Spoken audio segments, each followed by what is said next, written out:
the moon is not solid. It's not solid. No matter what anyone says to me, the moon is not solid. And it explains so much now. And of course, you just don't stop there. You just don't see a picture, especially when you're a homeschool mom, and you're in homeschool groups and everybody has questions about everything. You always have to be ready with an answer, right? So you're years of training to investigate. That's the one positive thing about becoming a homeschool parent, is that you get used to investigating and being ready for an answer of what you think is what, right? So this is definitely my opinion, but I think there is hard evidence, circumstantial evidence, and irregularities that prove that the Earth is not solid.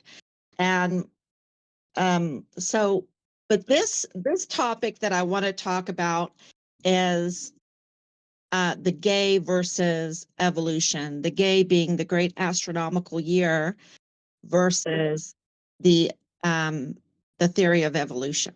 Yeah. Once I came to that realization, I started noticing all the ways they were using to insert years and longevity into historicity and stuff. And you're like, oh, 10,000 here, carbon dating there. I'm like, what do you? It's almost like you need a billion-year span to make nonsense happen or something. Or whatever. Right. And to divert and to confuse. And so then you're busy with trying to think about the millions and billions of years. Right now, it's up to 4.3 billion years, I believe. They think that when the big boom happened, and so I think that we have enough evidence, as and I hate to use my husband likes to use true earthers as true earthers, and hard evidence, circumstantial evidence, and irregularities to say no way is our world that old. So, yep. Does anyone have any questions? No. Okay. So,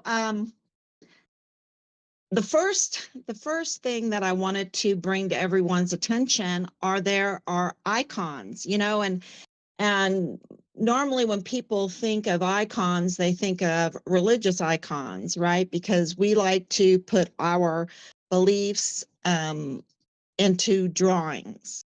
And, evolutionists are no different. They used their beliefs, because it absolutely is a belief system, to create icons. And one of the most famous icons, and maybe Shane can put it up if he's ready, is the monkey to man icon chart.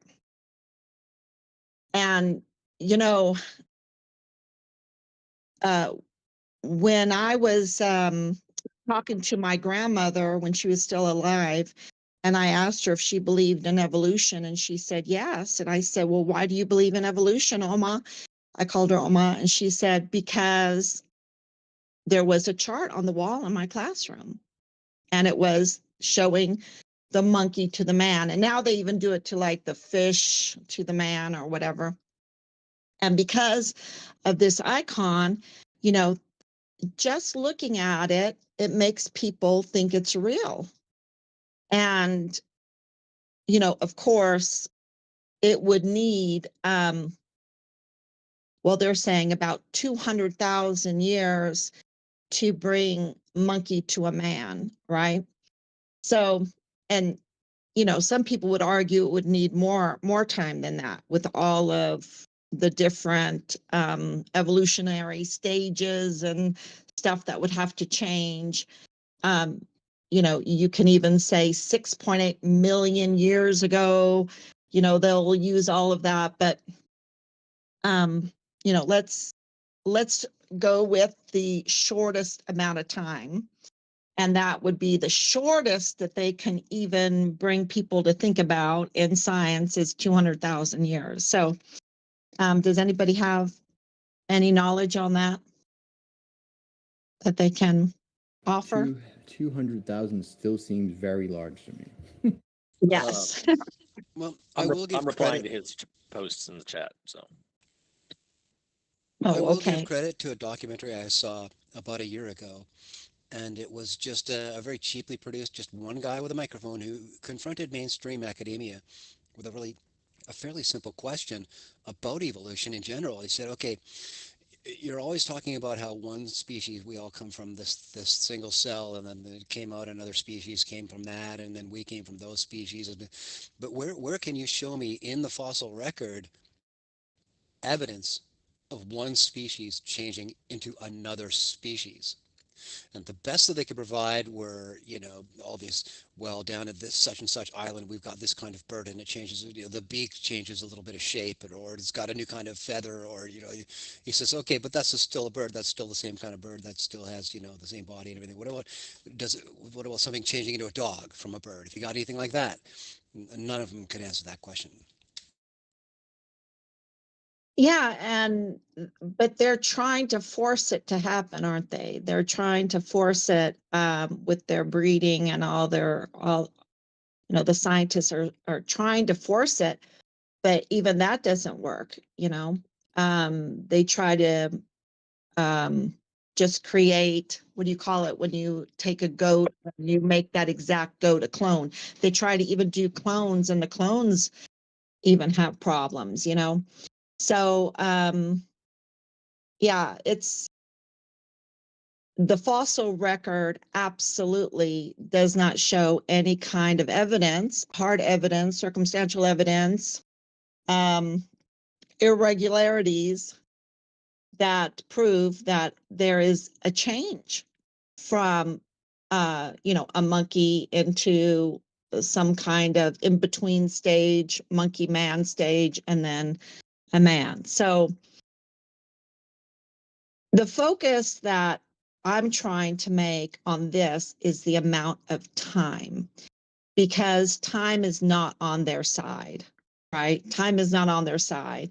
And, that is a very simple way to debunk the whole theory of evolution and the damage that the theory of evolution has done to science, to relationships, to, you know, the whole academic world. So, because even though it's a theory, they treat it as fact. And if you want to question that with some hard facts, then you're a nutcase. And absolutely, in my experience, and maybe your experiences are different, that was always the case. You cannot question evolution. So, does anybody have similar experiences? No, not that you couldn't question, but that you didn't have any reason to, and everything was steered to specifically not do that. I didn't even feel the slightest hint of a need to question evolution, right? I was like, oh, it's in a book? Yeah, that's as valid as everything else I know, right? Like, Exactly. And that the world is a globe that was presented to us also. And, we didn't even feel, I didn't ever feel the need to question if the world was flat or a globe. If, flat, that's absurd.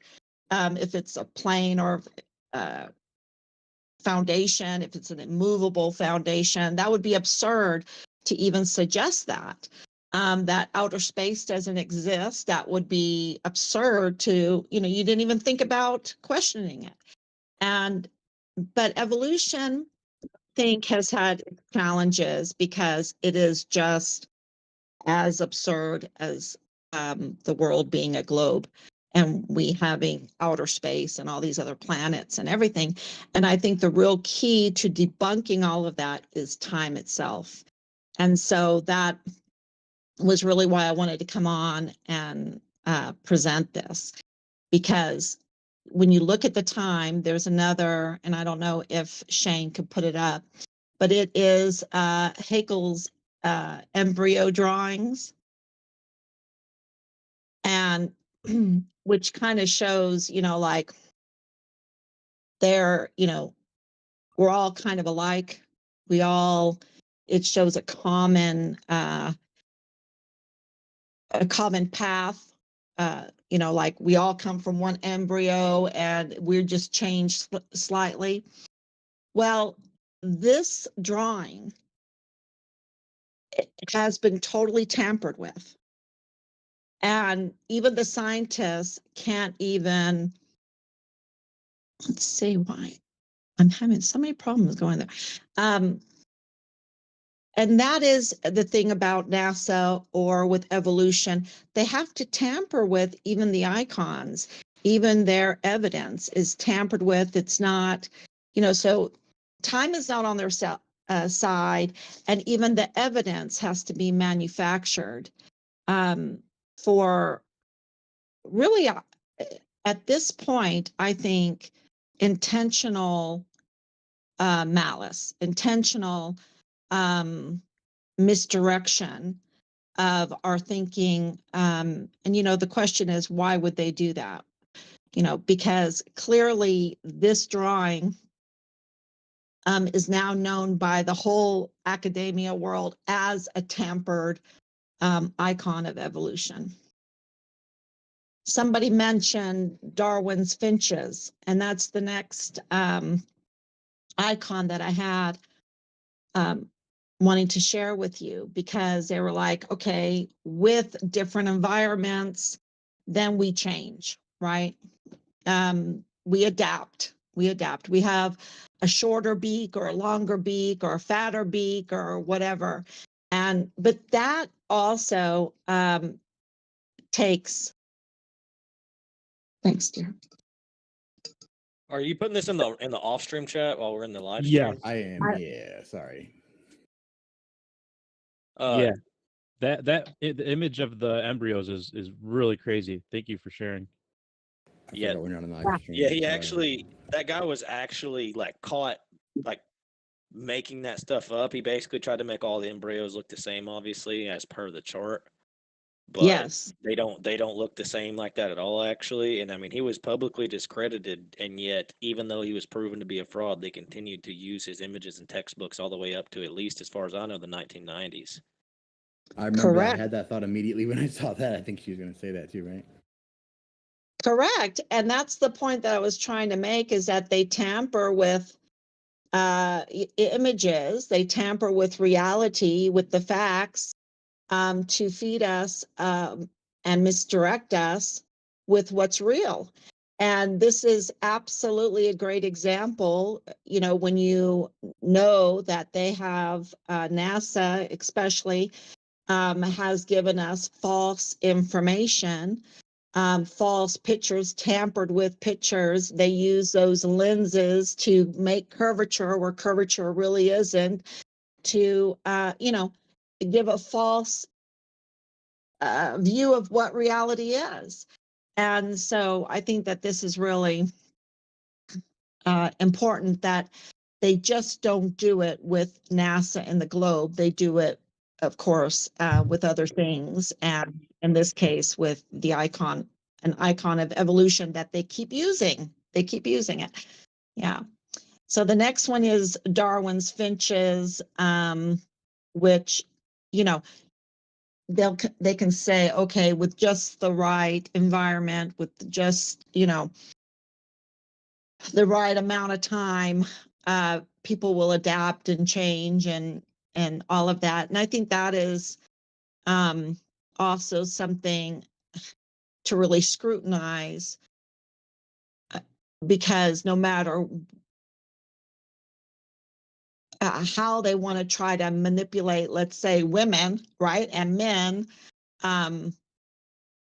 it's just exactly that, a manipulation, and it's not a natural selection and not a natural change, and it's not, and for these millions of years to go by, or now they're saying, even a million years wasn't enough for them, right? It had to be billions of years. And then if you went to the Natural Museum, Natural History Museum in Washington, D.C., they had this big sign up of millions of years, and then they had to change it. They had to change the sign for 4 billion years.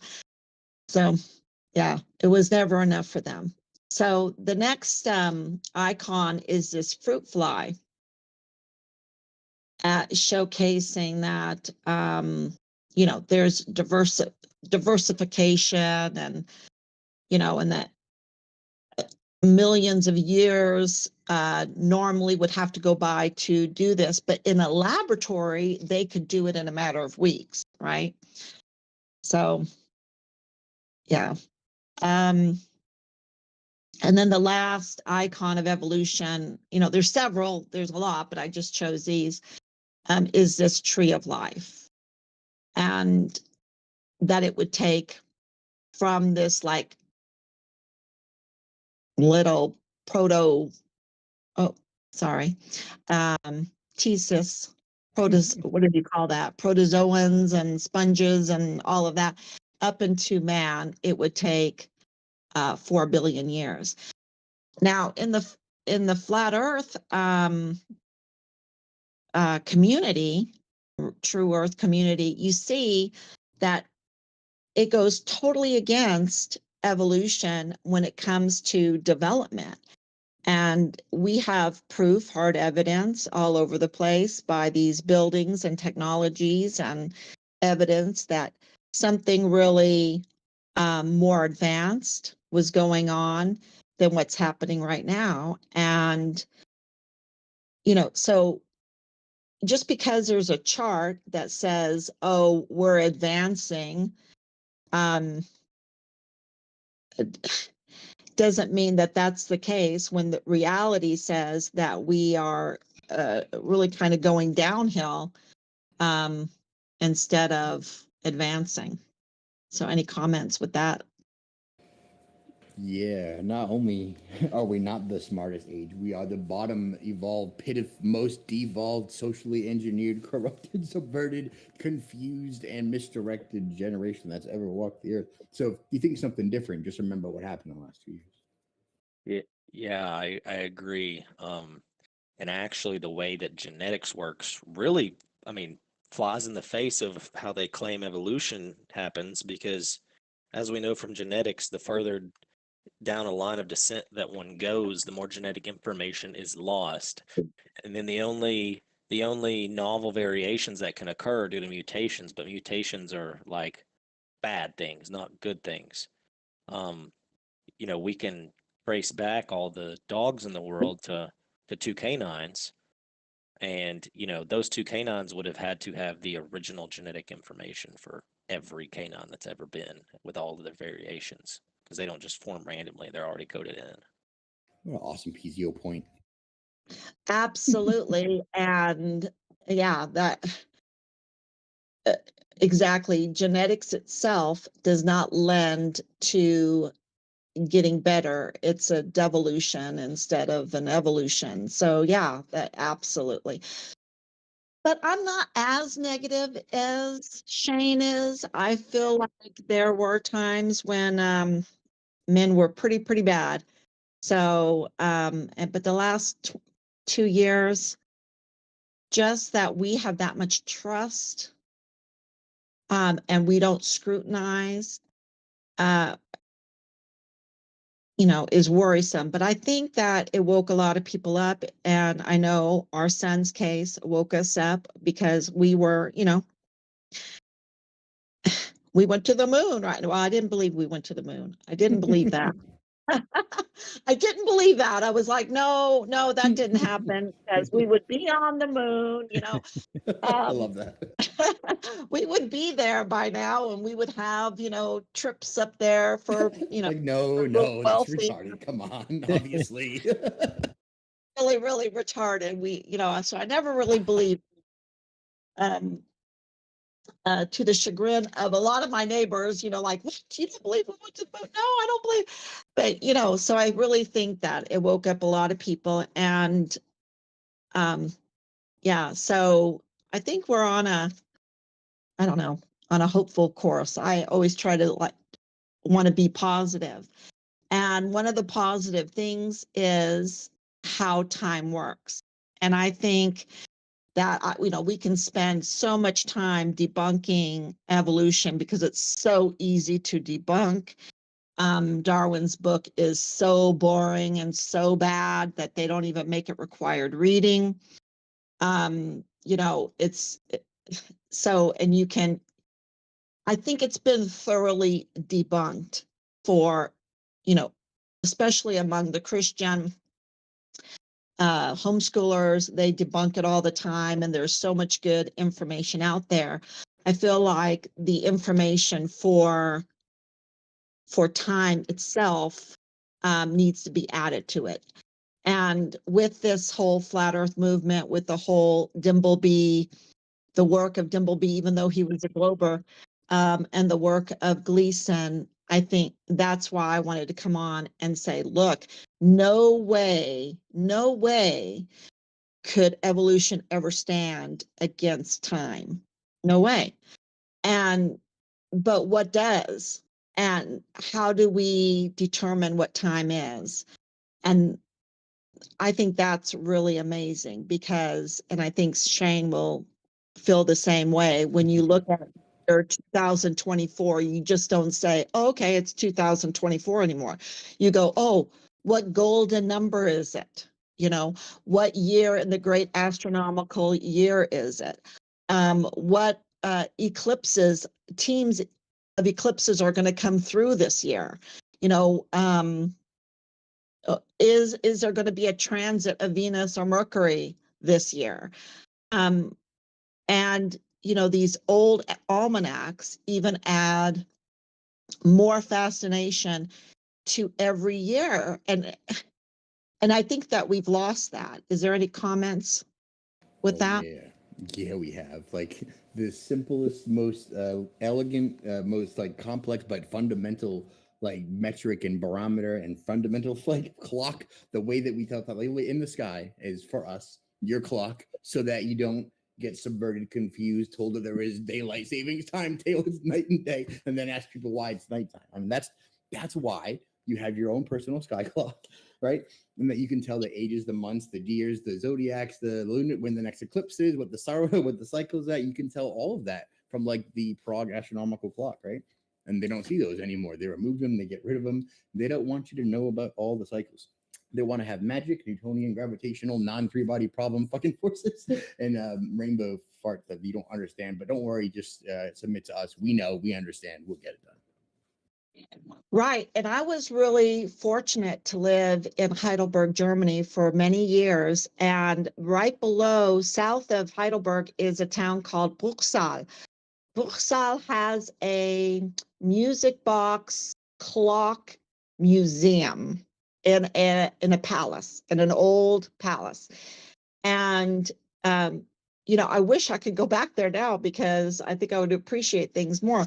But it was really amazing because they had these astronomical clocks. They had these little watches that were astronomical, handmade.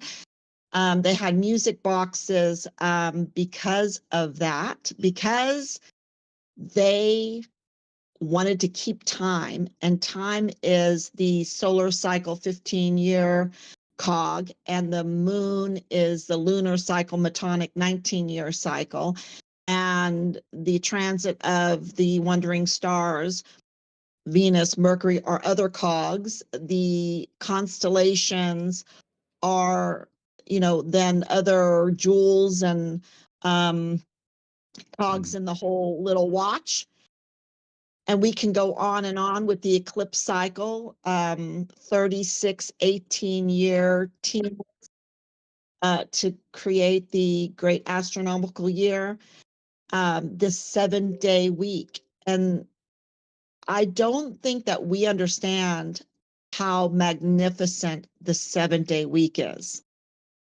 The 7-day week, there is no solar cycle without the 7-day week.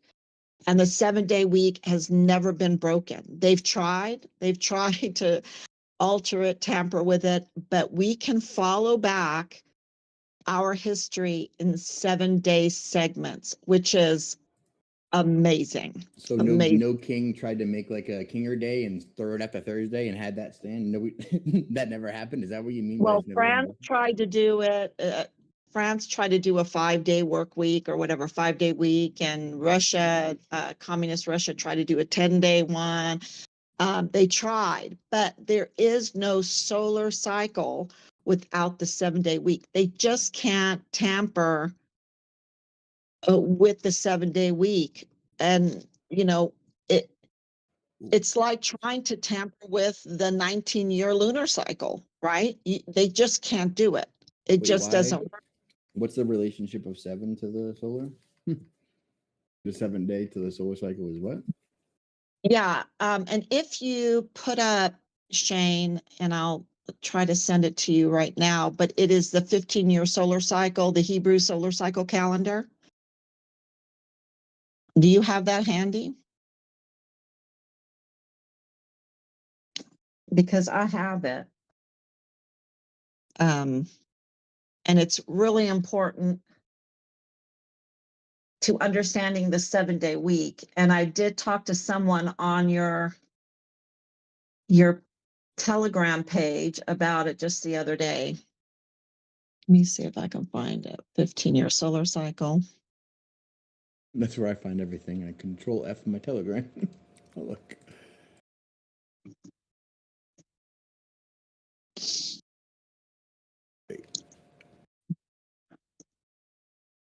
Let's see. And I have it right here too.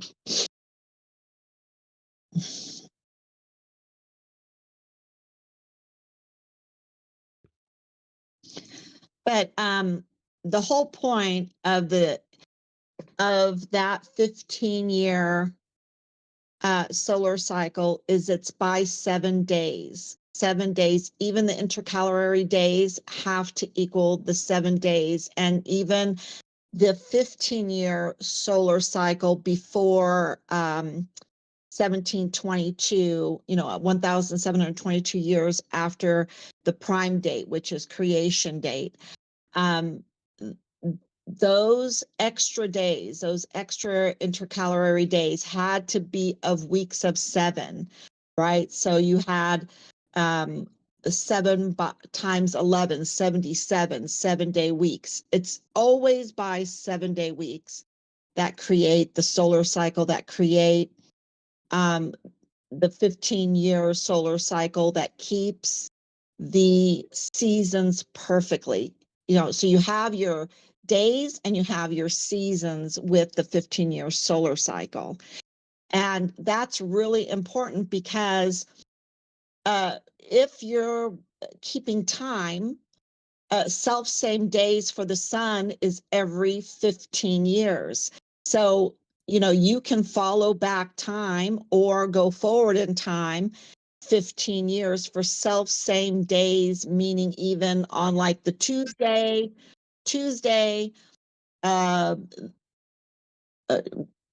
January, it's a Tuesday, it's the 2nd of January. If I had the calendar in front of me, I could tell you exactly. And the sun would be in the same position at the same time, the same size, everything, right? Maybe the clouds would be there, but you would know that sun is in the same place, same size, everything, every 15 years on that Tuesday, January 2nd. That January 2nd Tuesday would continue through time every 15 years. You know what? So you could. But before we had GPS, there was only the comparison of the stars. So it would occur where the stars say that it will. And that's all that ever was. And it's always the same. And then they were like, oh, but there's a whole coordinate system that we invented that here's to a globe that we're going to hear everything to. And you're like, okay, but how does this cycle repeat on this map? And you're like, oh, slightly offset in perpetuity. Wait, so it's a repeating cycle? It repeats. And then the spin of the thing we invented kind of offsets the repeating cycle, and you just get infinite fractal patterns until it finally comes back around. That's like a big difference, that they didn't have GPS coordinates that long to muddle about with. They were just like, that's going to occur right there where it occurred the last time, and where it will occur the next time, right? By the start.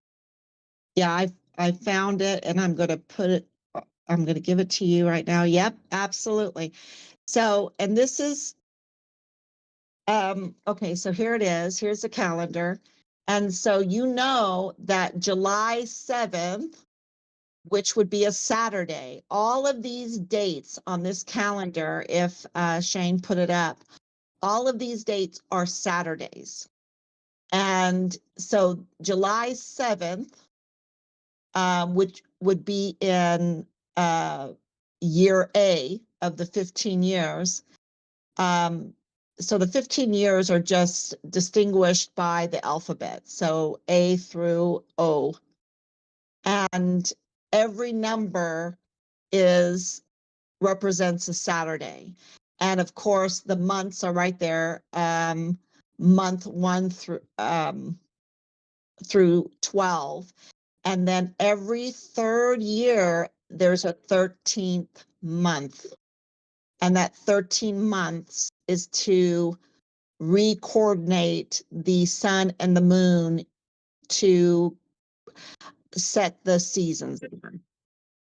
And that's how this calendar works. And it is amazing. And of course, every month is just 29 or 30 days because the moon phases in 29 and a half days. And so they alternate 29, 30, 29, 30. By the way, moon phases are the wackiest, weirdest things that I've never explored, that I accepted without question up until I looked into eclipses. I was like, what the hell is that? Anyway. Yeah, and for any eclipse, well, a full solar eclipse or solar eclipse to happen, the moon has to be new, right? Has to be not there, literally. For it to eclipse it, it has to be gone. Like, okay, got it. Yeah, exactly. So this is how, does anyone have any questions about how this calendar works? I try to, you know, put in red as many things that would kind of help everybody out. So we got solar calendars, lunar calendars, and then what? The combination lunaria one or whatever.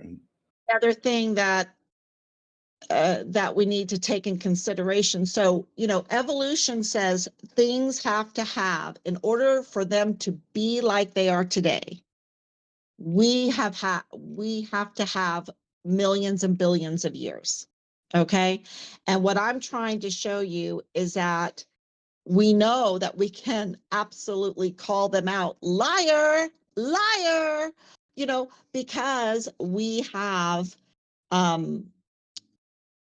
astronomical measurements, 5 astronomical measurements to be specific, that are so right there in our face, absolute hard evidence that we are not that old. We don't have that kind of time.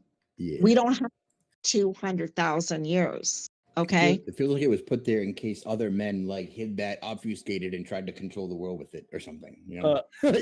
When Exactly.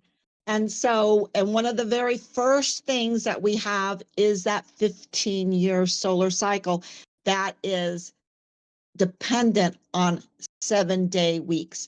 And the point that Gleason makes, and I don't know if it's just Gleason or Dimbleby too, but it's that the 7-day week is not of Hebrew origin. It comes from the prime day. Everything from the prime day is 7-day week. We can follow that 7-day week perfectly. I can tell you with this calendar, you can go back in time, and you can know that it is September, Saturday is the 6th, and it was 2 days after that, so it would be a Tuesday, the 8th. I can date it to the exact day. Now, if that doesn't raise a hair up on your arm, the time, the way time is kept is so perfect.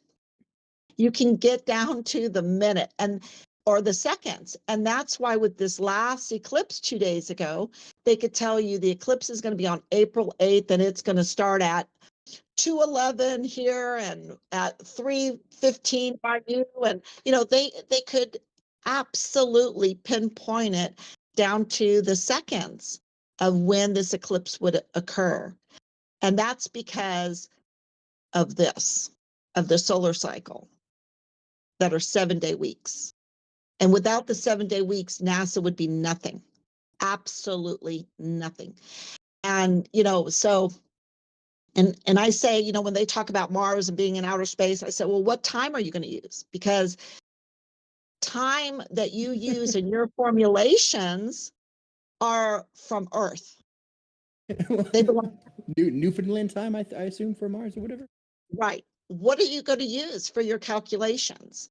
Because all calculations are dependent on time when it comes to this outer space and all of that, right? It's all depending on the not quite evenly distribution intercedence of the sun and the moon, essentially. The not quite neat intercedence of those two bodies causes the creation of every dynamic system on Earth that I know of. Yeah, it just really is something of amazement. Okay, so then go ahead. I was gonna say, when you talk about like evidence that they're lying about how distant the origin of the past was, like the origin point of the past, rather, like I believe that too, but I typically look to like terrestrial observational science to prove that. Are you saying that you have a reason to say that you can prove that they're lying based on just the calendar system? Correct. Because let's look. PCO. If I go back in time every 15 years, self-same days, using 7-day weeks, okay, then I take, so think about that in your mind, because I've been trying to put a chart together to do just that, to go 7-day weeks using this calendar, go back in time. Of course, in year 1722, it switches over to the 7-year calendar solar system because something happened. The flood changed everything. And when you look at the timing, I wanted to do a presentation of Noah's flood and what that did with time. So you're a believer of the catalyst that happened that set the sun in its eccentricity, which is why it's bouncing back and forth? It was a perfect lunar year. Absolutely. That's a whole nother discussion, but that time is 1,656 years after the prime date is so important because in 1,722, after the prime date, the calendar was switched to a 15-year solar cycle. The 7-day week never changed. It continued. It's never been broken. That's why it's so important. But the seasons, because that 15-year solar cycle keeps seasons perfectly with the moon. The moon is on a 19-year cycle, and no one can argue that, because even on NASA's page, on other sites, they will tell you the moon is going to be full on this day, and then 19 years later, it will be full again in that same position. Like if there's a GPS in the sky, the moon is the same size, it's in the same position at the same time, 19 years from now. So, I can look at the moon, and if I had a calculator in my head, I could tell you this is what this date was because it happened 19 years ago. And that happens on same days every 19 years. And you can go right now online and look it up. And it's amazing that, the moon that you're looking at will happen again 19 years from now.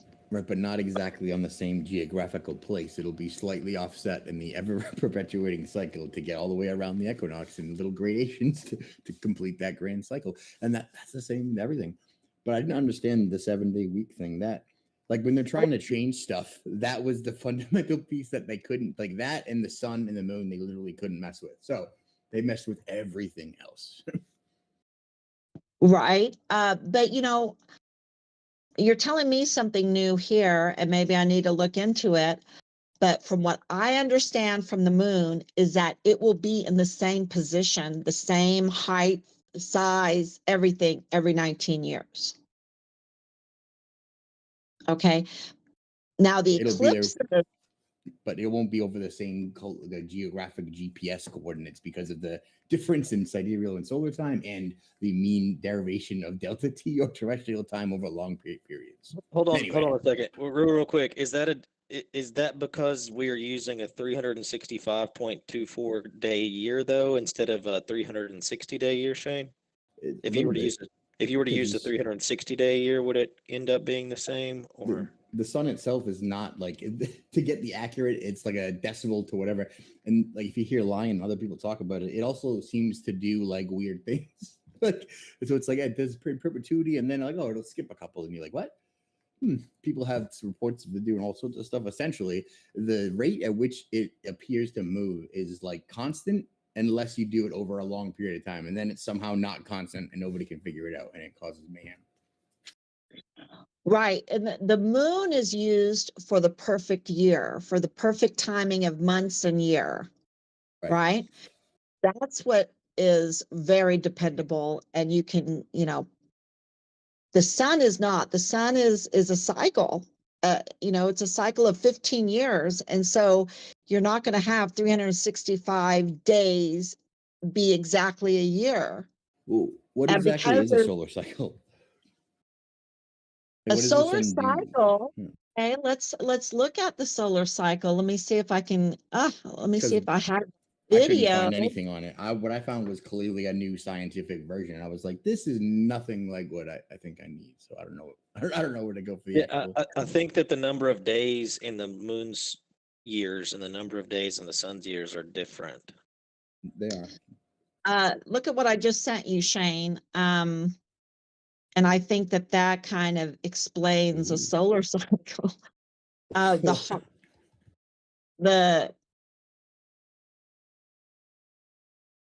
me see if I can. Where's that video that you have? That's so cool. Oh, this is really cool. I found the published database under the Sun and Moon tab under the section marked Toroidal Earth. Okay. So that's really cool too. Remember that? I'm wondering if this is from you. But the solar cycle is this. Well, let's get into the eclipse cycle, and I think that helps explain the solar cycle. Because if you know that we keep calendar by 7-day weeks, and the sun comes back to the same day every 15 years. The moon comes back to the same day every 19 years. So if I'm going back in time, those two cycles will start anew on certain years, right? 288 years. Every 288 years, you're going to have a new years of the solar cycle and a new years of the metonic cycle, right? So that date is also very important in keeping time. So if I'm making a chart and one row of it is going to be 15 years of 7-day weeks going back in time, and then I'm going to keep the moon every 29 and a half days, or the phase cycle every month, doing the month alternatively 29 30 days 29 30 days all the way back in time. Well, there are going to be points on that chart where they're going to meet and start anew at the same time. And so those are markers of time. So the solar cycle is like an intersection of a periodicity that would lead to the outer interlocking wheels that govern the whole interlocking gear. I think. All right. So that's why it's important, I think. Right. Does that make sense? That someday there will be dates that the solar cycle starting a new 15 year and the lunar cycle starting a new 19 years will be on the same date. And that happens occasionally. And so those are huge markers in time, just like eclipses. And that's this year, 2024, is year one of the eclipse cycle. But is it year one of the Metonic? No, I believe it's year 11 of the Metonic cycle, right? In 19 years, we're in year 11. Wow, I didn't get very far at all with the tracking of the cycles. When I realized how hard it was, and I had to know of like all of human history, I was like, but there's a guy Those who did it all. are where these old almanacs come in really, really handy, because Well, you can, look at what they're trying to say, and then you can go, do the math and, check it, scrutinize what these old almanacs are saying. And there's, some really important years like 1860 is a very, very important year, because that was, I think, the beginning of the new 651 great astronomical year.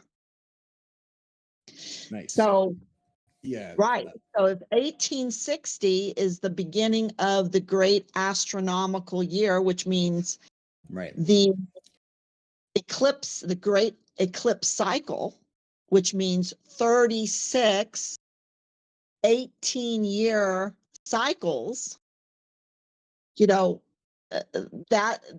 is a marker. So from 1860, you can subtract 651 years and you'll find another marker. Right, but And then that's all Dimbleby. Thank God for that guy. He put all that together, right?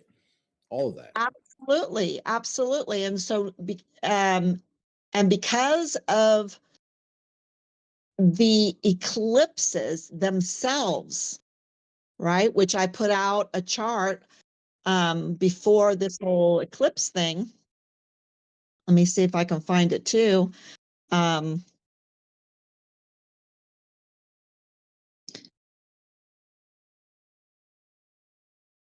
me see. I hate this. I hate trying to talk. But anyway. Yeah, you get used to it. And trying to find something. But I did put out a chart just recently of the 18 teams. And I think instead of 18 years, you should say 18 teams, because it really is an 18-year, 10, 11-day cycle, because of the difference between 365-day solar year and the 354-day lunar year. So that's where those 10, 11 days come from, is the difference of that. Even within just the lunar, there's like levels of periodicities and oscillations that don't coincide, but do at the final termination. It's kind of crazy. Then you're like, oh, and the sun has a level. Oh, right. Damn. 354, huh? That's the lunar year, right? Every 354 days, you start a new month for the lunar, right? And that's why we have to have those intercalary days, those leap years, because we have to correlate the moon and the sun together to match the seasons.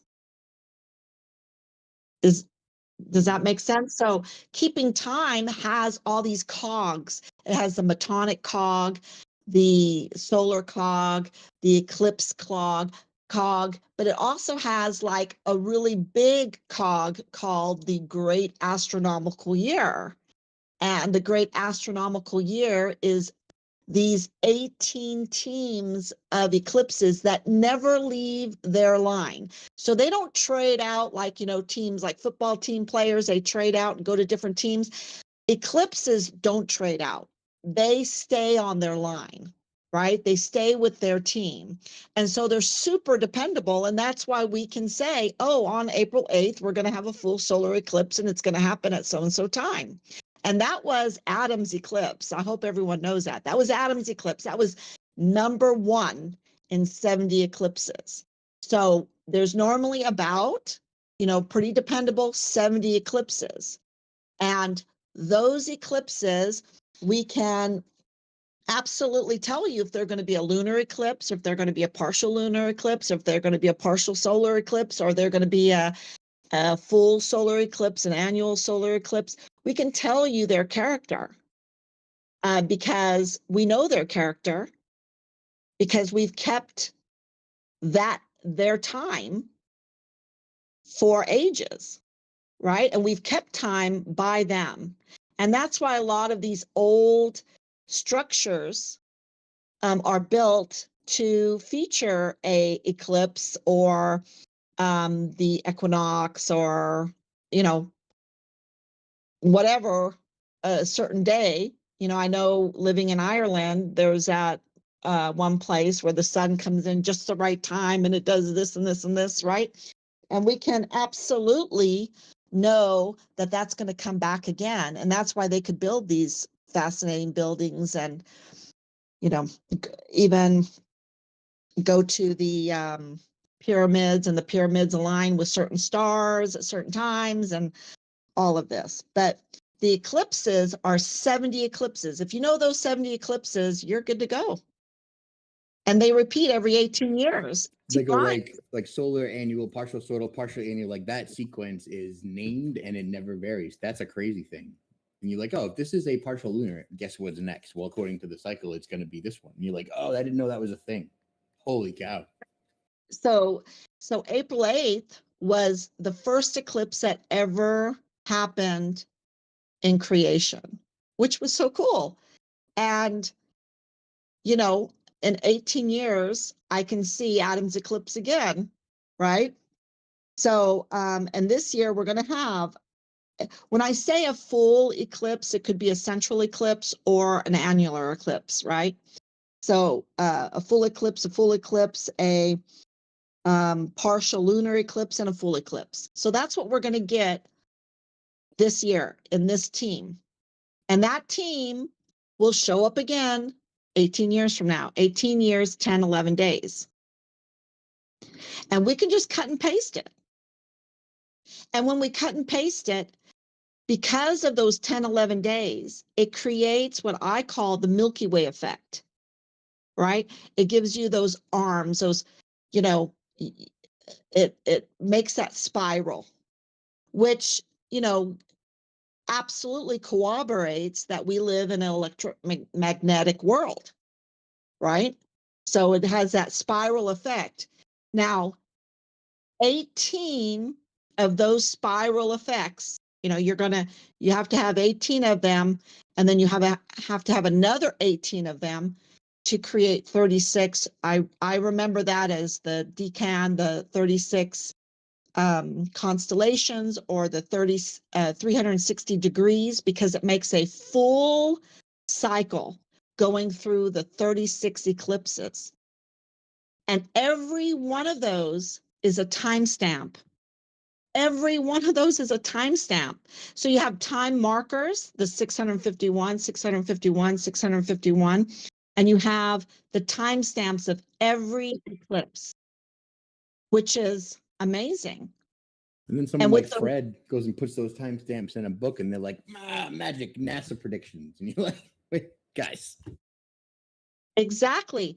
Okay, so now we've talked about 3 ways to keep time and to go back in time to prove if evolution can even exist. And that is the 19 years. Let's cut and paste 19 years back in time, right? Let's cut and paste 15 years back in time over and over again. Let's cut and paste the 18-year, 10, 11 days back in time, you know, and maybe with all this AI, we'll be able to do it, right? We'll be able to cut and paste all these things all the way back in time. But it's not only that, it gets even more remarkable. And let me share that. Oh, does anybody have any comments about the eclipses? I have another one. So the cycle, right? Once you figure out the 1 metric unit, people did not figure out how few there are. They just add infinite amounts on either side. They do the Soros in a panorama of like 10 billion eclipses or some retarded number. And they're like, look at how many, look how pretty. And you're like, okay. And then they go the other way and they do like 6,000 for years that have never existed. And they go, oh, look at this other periodicity comparison. And you're like, but why do you guys keep doing that? Why do you keep adding these extra years and engaging and trying to tell me how many there are? Turns out if there's 651 years a cycle, it's only like what 8, 9 of those ever, period. So come on, guys. Right. And let's Alright. talk about the elephant in the room. There's no randomness in this. There's no randomness. There's no chaos. Right. There's I have a no, question. oops. He has no, Galaxy spinning, and except it's the same spin every 18 years. It's cool, whatever, guys. right. There's no randomness. And then the other thing about the eclipses is that they have dependable paths. So that path, the Nineveh path, right? Oh, it's going over 5 cities that have Nineveh's name, maybe even 7 cities, right? That have Nineveh, right? Because that path was known for that eclipse on that day, just like the St. Michael's ley line, just like the St. Raphael's ley line. You have these paths and they know them, they're dependable. So even the direction that they are moving is dependable. I have a question. Mm-hmm. So I get the precision of calculating how far back it would have happened or how far forward it will happen. But how can you use either of those things to independently and verifiably claim how many of these there have been in the past? Because you can trace it back. Like once you have one, you have all of them. And Oh. there's a dude named I think Shrinko or something. Shrinko, someone help me out. Who did 5 books of chronology, literally using the eclipse cycle. Oh, Thank you, thank you, yeah. thank you. As a metric, and he like approached all of history, figured out it was all wrong, and moreover, figured out it was all wrong in the same way and in the same spots all over across the world, across all cultures. And we're like, interesting. So when you compare it to the sky, they done lied and all bought all the same parts, and they injected like 1,000 years in all the same cultures, So you're like, that's useful, and we need to learn about that. So we need to figure out what the hell's really going on. No, I mean Scaligerian timeline. Yeah, he's the opposite to the Scaligerian, which is the common like mainstream timeline. He also said the Quran is written all over the Kremlin. What's his name? Anatoly Flamenco. Flamenco. Hold on, I have all the books. Can you type in the chat? Yeah, you want the books? Yeah, I'll I just got get the stuff link, too. the one link with all the books. But anyways, my point though is like you're talking about like recorded history and the human era, which we believe in. I'm saying in their paradigm, if I was one of those people and you came and told me this, what would stop me from saying, okay, but these same cycles, I agree with everything you're saying about these same cycles. You're totally right. They're totally accurate. But I can trace them back, 100. I can tell you what they would have been 100 cycles ago. It would have been the year 55,000 BC or something. You know what I'm saying? Like, what prevents that from being a thing? Unanimously. Well, so you have independent corroboration. That's why there's 5 lines, because she said they intersect. So when one doesn't tell you enough information, another dimension or dynamic comes from the solar. When that intercedes doesn't tell you enough, then you look to like the transits of one of the bodies, like the old people had to do before they had the chronometer to determine periodicity in relation to the night sky, right? And then finally, you have independent corroboration from all 3. Like with any one of the metrics, you can get to a certain point, but using all of them or more than 2, you always end up with that ending. Right? There's 5 because, we have the 15-year solar cycle, the 19-year moon cycle, the 18-year eclipse cycle, which extends to, the 325-year first half of the 651 year. And then you have the second half, 326 years. And those, let's say you say the first half is A and the second half is B. Well, then they alternate back in time. So you know that we are in, like right now, I believe, because of course, man always tries to manipulate a little bit of our calendars, right? So you have to use the moon and the sun and the eclipses to give you the right time. because our time is a little bit off, skewed with the Gregorian and the way they do the leap years and all of that. So that's why that Hebrew calendar, it's called the Hebrew calendar, the 15-year cycle is so important. And we're not synced to that right now because we're using the Gregorian calendar. Also, Dimbleby did a huge chunk of the work and essentially carved out one like full astronomical year. Like he told us like one unit, tied it to dates, gave it a real presence, brought it to where he was, and like concluded a big cycle. So with that in mind, you can go in either direction and determine how many of those cycles there have ever been coinciding with the other parts. So it is a great way to test what they're telling us, right? And then you have, of course, the transits of Venus and Mercury, which is another huge way of keeping time. And, I have it right in front of me. Venus in 1631 on December 7th transited the sun. In 1639 on December 4th, it transited the sun. In 1761, June 6th, it transited the sun. In 1769, June 3rd, it transited the sun. And there's a pattern here, and it goes December, December, June, June, December, December, June, June, December, December, June, June, December, December, June, June, December. When's the next one going to happen? Right? It's going to be in December. Right? And then it'll be 2 Junes. But that's because of gravity. And then it'll be 2 Decembers. And then you can look at the years, and you can even know, they even know the exact day that you can look up at the sun and see Venus transiting the sun. And Venus, I think, is larger than Mercury. Venus is much larger. You can see it much easier as it transits the sun. So that's another marker. And so you can, okay, let's say we make a chart and we put the chart, the 15-year cycle, the 19-year cycle on top of that, the 18 and 10, 11 day cycle on top of that. And then we put Venus on top of that. We put Mercury on top of that, which has it does, you can see, and I don't know if you have that, Shane, but I had that also ready to give everyone. You can see the pattern that they make up in the sky. And of course, Mercury is further out because it does these little loops around us, whereas Venus does that beautiful flower star, right? That's closer to the center. Oh, the beautiful geocentric derivations of the toroidal flower patterns in the sky. Right. How could I forget? Hold on.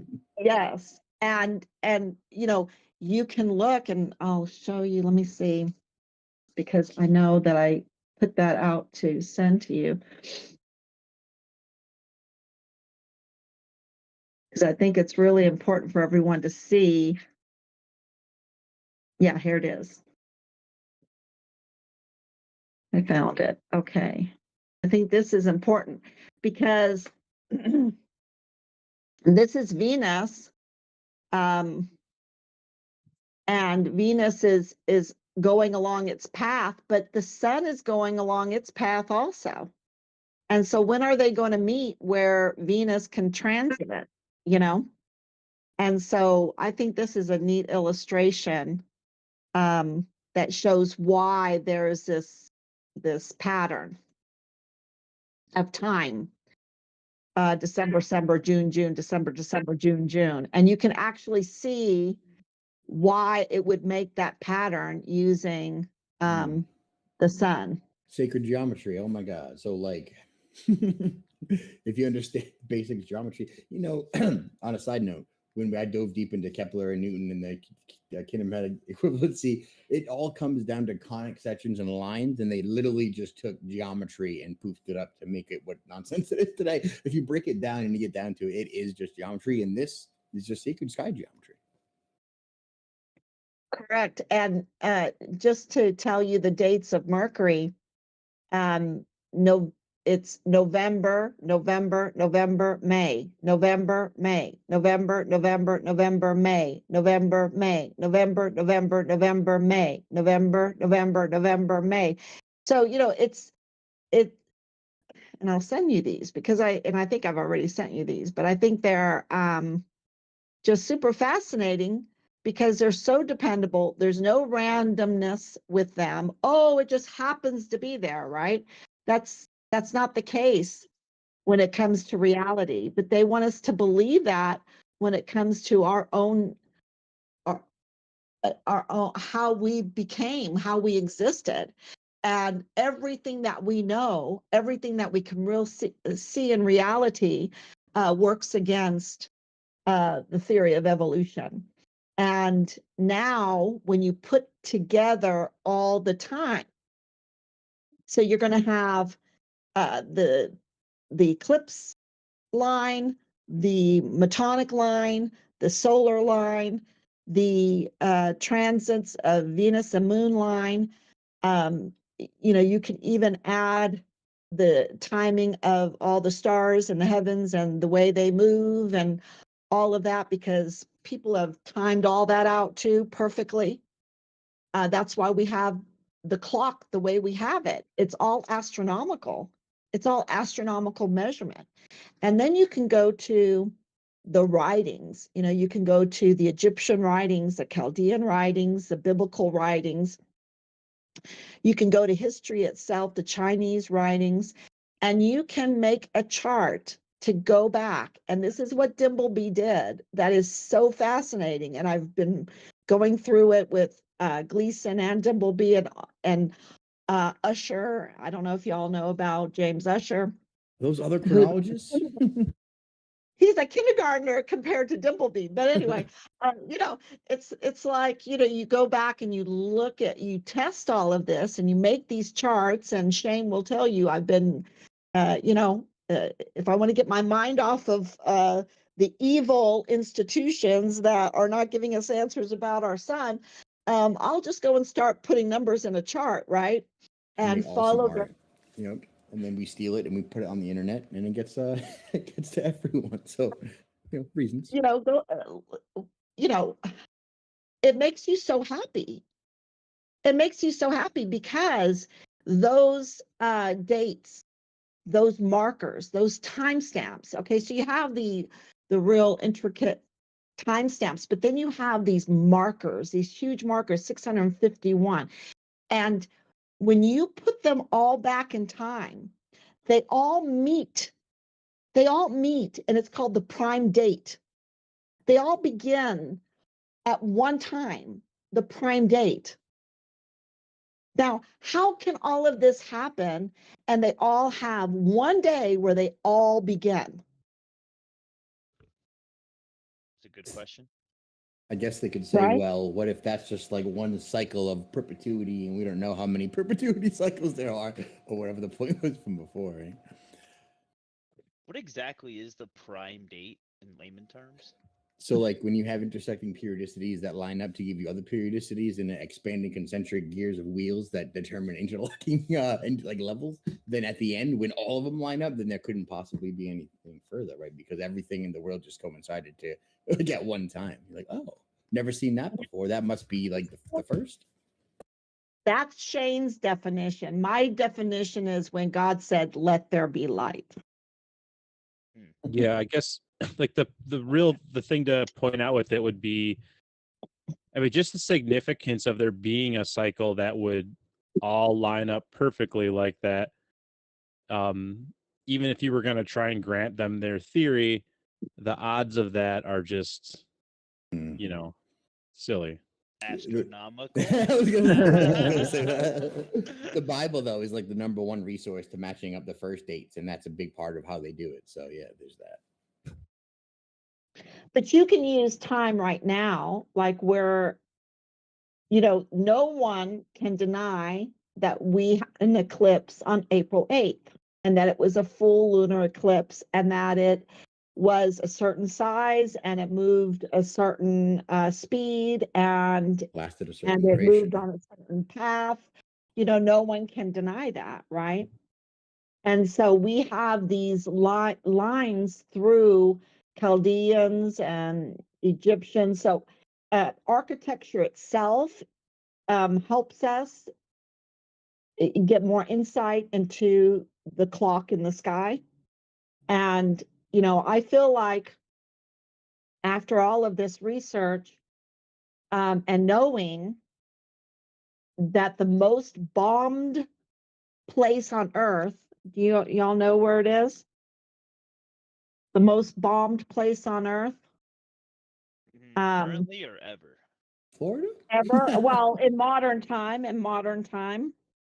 Oh, is it Yemen or Syria? Yeah, there you go. My first two guesses too. Wherever we did the most. Laos. Ooh. What? Vietnam? Oh, right. Nick. Laos. Laos. Laos Wow. is the most bombed, months and months and months of carpet bombing. Why? What was there? I'm sure it was like Well, it's heroin not or there like anymore. little Whatever it communist terrorists or whatever they told us it was. Wasn't we started the How war? many star forts? How many Yeah. pyramids? How many star forts? How many pyramids? How many, what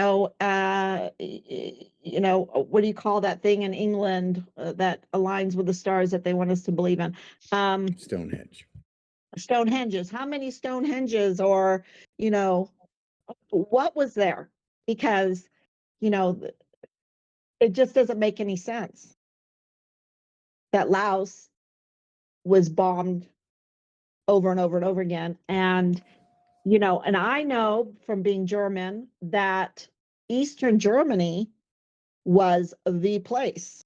It was that's why Dresden was so bombed. It was I the was gonna place. say Dresden too. Oh man. Yeah. From Yeah, that was gonna be my thing, was Dresden, but Yeah, what were they trying to hide? And then my son-in-law is South Korean, and so I've been to South Korea lots of times, and I love to talk to people. The older people tell you North Korea was it. It was it. It was the churches, the cathedrals, the everything was there, is there, right? So what are they hiding from us in North Korea? Because I was like, wow, there's a real building movement and a Christian movement going on in South Korea. And they're like, it's nothing compared to what was going on in North Korea. So, so all of these, it just broadens your mind that we're not being told the truth, and they're covering up things that could help us figure out time itself, and put everything together. And they push evolution. Pushing evolution means that's a theory. That's a con job. That's a con job. And they push NASA everywhere. I have 9 grandchildren. It's so hard to go through any kind of toys without seeing anything NASA, So they put. Mhm. They push the longevity of the duration of years all over everywhere. Like once I did eclipses, I started like noticing it, not only for it because you need it for evolution, because you need it for the Big Bang, because you need it for molecular biology, like because you need it for a fish monkey to grow into a series of eyeballs, to develop the human eye to see sight, to go from land to amphibian, to develop lungs or whatever, and then do play and environmental changes over long. You need all of that to have any of it. So that's why it has to be long. Dinosaurs need evolution, and asteroids, and we needed 1,000,000 years for the Earth to form, and galactic accretion, and all of it is dependent upon this. Yeah, absolutely. And I have 10 points here to argue against the theory of evolution. The 651 Great Astronomical Year emphasizes the consistent cycler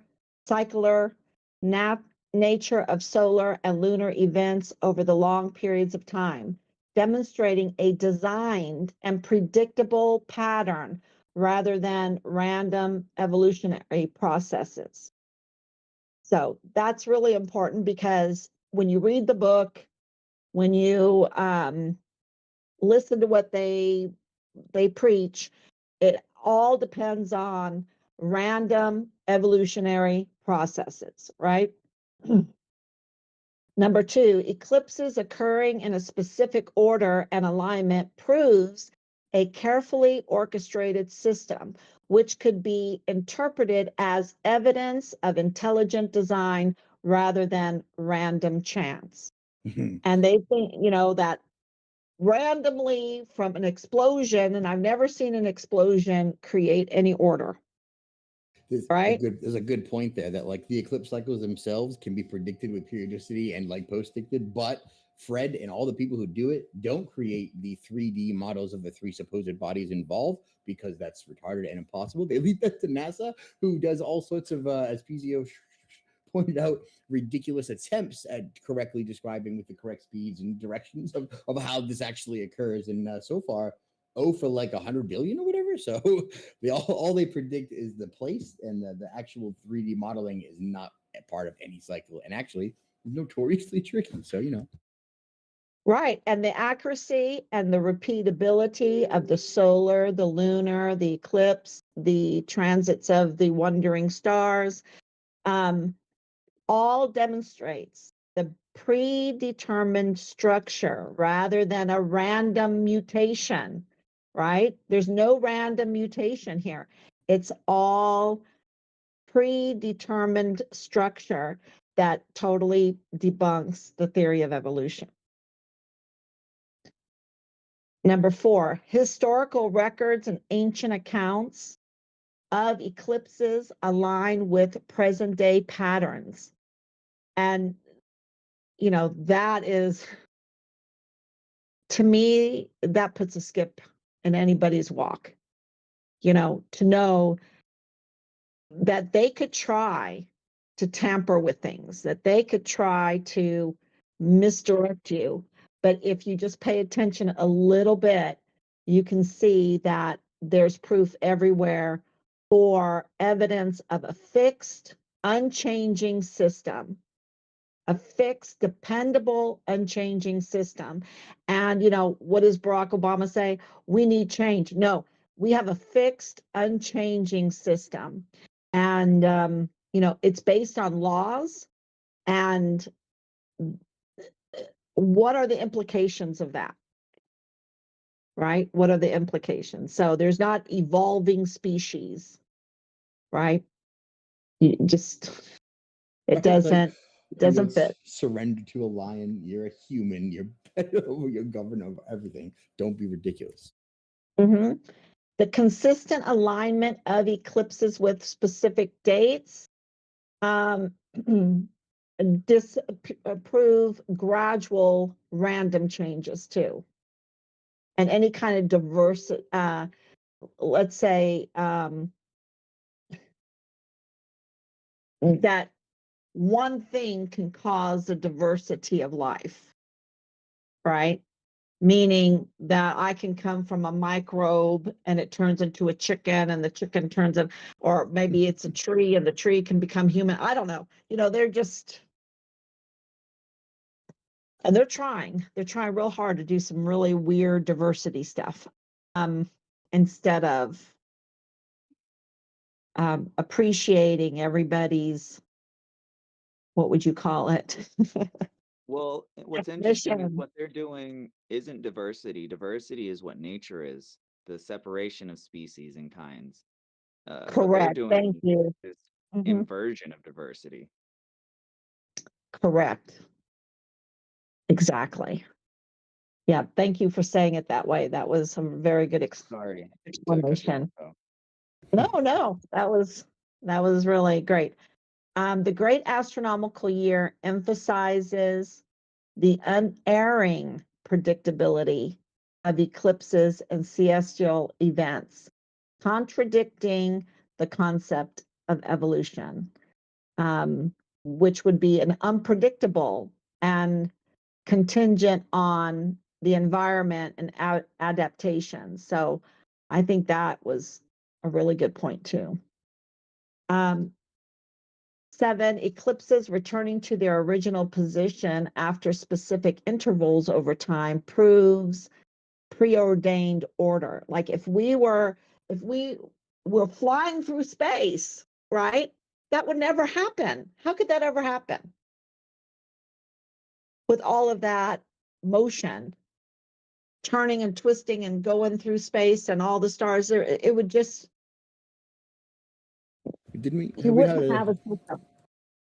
Discussion of that with Bardic just yesterday. when there's like a repetition of 3 and they come back 30 degrees offset. So like by the third one, it's technically back where it started if there was no difference between solar and sidereal time. And you're like, oh, that's not true. And it's like, no, it is. It's itself part of a bigger cycle, and it's one of those layered intersecting periodicities that we spoke about earlier, right? Right. And the stars in their constellations, the wandering stars, and in their movement, and I think maybe, I don't know whose side I saw it on, but somebody was trying to say that the patterns that the wandering stars make prove the globe. Yikes. And it didn't make any sense. It didn't make any sense. And I was trying to see his point, but it didn't make any sense. Well, it does make sense, actually, because what they do is they take our proof, they say it's not, that it supports them, and then no one checks it. That's what happened every time. But that's how it starts, I guess. They just do that. 3959. Took it and inverted it. Exactly. They just inverted it, and the patterns come from Earth. You have to be on Earth to see the patterns, right? Anyway. How about within like the static markers of the sky, like within the background of the stars in the zodiac? That's primarily how we tell, because that's how we made all our maps, and that's how we know where we are on Earth totally, it turns out. So like when they compare it to Earth, it's like, nah, it's just the sky. It's always been the sky. Matter of fact, don't even get confused. Just worry about the sky. Right. And the timestamps of the analemmas are so predictable. And, there's so many videos out there now of people taking those timestamps once a month to make the analemmas. And of course, for the moon, it's different. And, we're all, I don't know about y'all, but I'm still trying to figure out the moon because it's a mystery. Faces got me for sure. Like I never looked into it until I was 37 or whatever. And I was like, that's a crazy thing that happens all the time that nobody talks about. You'll figure it out eventually, though. It's just a phase. Nice. Yep. The analemmas definitely are like those timestamps, and they're dependable. And that's the point that this is making, countering any kind of evolutionary concept of undirected, unguided processes, right? It's absolutely disproved when you even just look at the analemma. The regularity and the consistency of astronomical phenomenon prove a fixed and unchanging world order, which may conflict, it does, with the ongoing theory of evolution and adaptation. And the Copernican So, which principle. I think is totally racist. If you ever teach evolution, it's totally racist. Or anti-Semitic or something, I bet. And they push it, and then they push it. It's like, okay, whatever. Well, teaching Well, that's proper the thing, they mathematics is go- now racist, so you can't win. Speaking of that, don't we have like a homeschooling board internet project team chat somewhere we could post to get people connected with that, since can't send them to government school? We should start something like that if it's not already. No, when we have something, we should talk about it real quick before we forget, because I know Patricia has like a site or an architecture or something set up. Well, it hasn't been used for almost 3 years now because of what's going on with our sun. And I will tell you this, that the whole flat earth movement is scaring the pants off of them, because what happened in our son's case, from my point of view, is he got to El Paso and he saw the corruption. He reported the corruption because he wanted to be CID, and they won't give us his academic records. We're working on that, but to know what classes he was taking and if he was a CID intern, like reported to us. But that would explain why he knew what was going on in the law enforcement community and all of the crimes that they were committing. And it's a very, very big deal because it all goes back to this El Paso Community Foundation, big money, millions, billions of dollars. And they, of course, let's just say the UTEP president that we just put in a criminal complaint about, she was appointed to the Space Commission for Texas, the newly created Space Commission for Texas. And, you know, really all it's about is passing bonds to tax people to steal money for these absurd projects. And, you know, and space is a big one. Space is a big one. Yeah. Space is a big one. Water is a big one. Development, property development, and everything. And he pulled on a string, and they tried to protect their gravy train. And their gravy train is the business of misleading us and fooling us, hoaxing us, like with COVID. I mean, for everything you've been through, though, you you have seen through all of the bullshit at this point, right? So the government tries to tell you something, you're like, no, I'm not gonna listen to you. That, of course not. Not even like, should I? Would I? You're like, nope. And that's the proper perspective. And I think and we were doing that. We were not believing what they were saying because of, we know our son, right? And, they were trying to tell us that he was some kind of El Capone. And I'm like, really? Wow. He was just learning how to drive in Ireland on the wrong side, and now you're telling me that he's with these cartel groups that, I don't think he would the cartel would take this kindly for him butting in their business, but they were trying to tell us some kind of really absurd things, and we knew it was wrong. And but when that one person, and I don't know the person's name, told us, hey, if they lie to us about the moon, they'll lie to us about your son. And, I'm very grateful for that because it really did. It was like an epiphany moment, open the mind moment. And Shane kind of was one of the very first people that I was watching on Odyssey, right? Do you remember that, Shane? And that's how we got connected. I was just like, oh, he's kind of new at this too. He's asking the same questions we're asking. So I was just looking at Odyssey because that's the place you can post things that get blocked everywhere else. I love Odyssey still. Yeah, that's I need to focus more on Odyssey when it comes to our son's case. But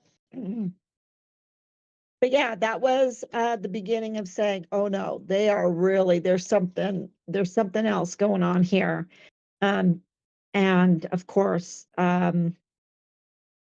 share all the information on Richard Halliday, because that's what they hate most is people understanding Richard's case, because you'll say, shut down the military, shut down Fort Bliss, shut down the space program. That's what you'll say once you learn his case, because it really is one big scam job and it's worth millions and millions, millions of dollars. Everybody knows that. Yeah. But you got nice insight into how the government actually works with shadowy compartmentalization and a governing body held by the people with the most to the top of BlackRock and Vanguard, who literally corporatized and conglomeratized everything. And they're like, oh, that's who runs stuff and who checks them? Oh, nobody.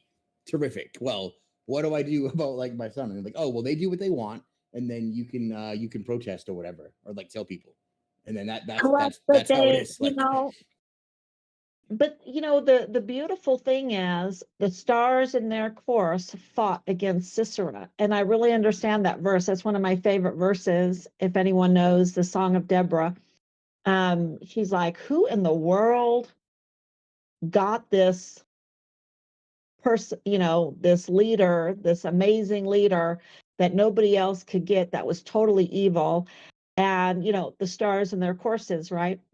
So the point, what we've learned through this whole thing is if you don't give up and you keep going, they will have to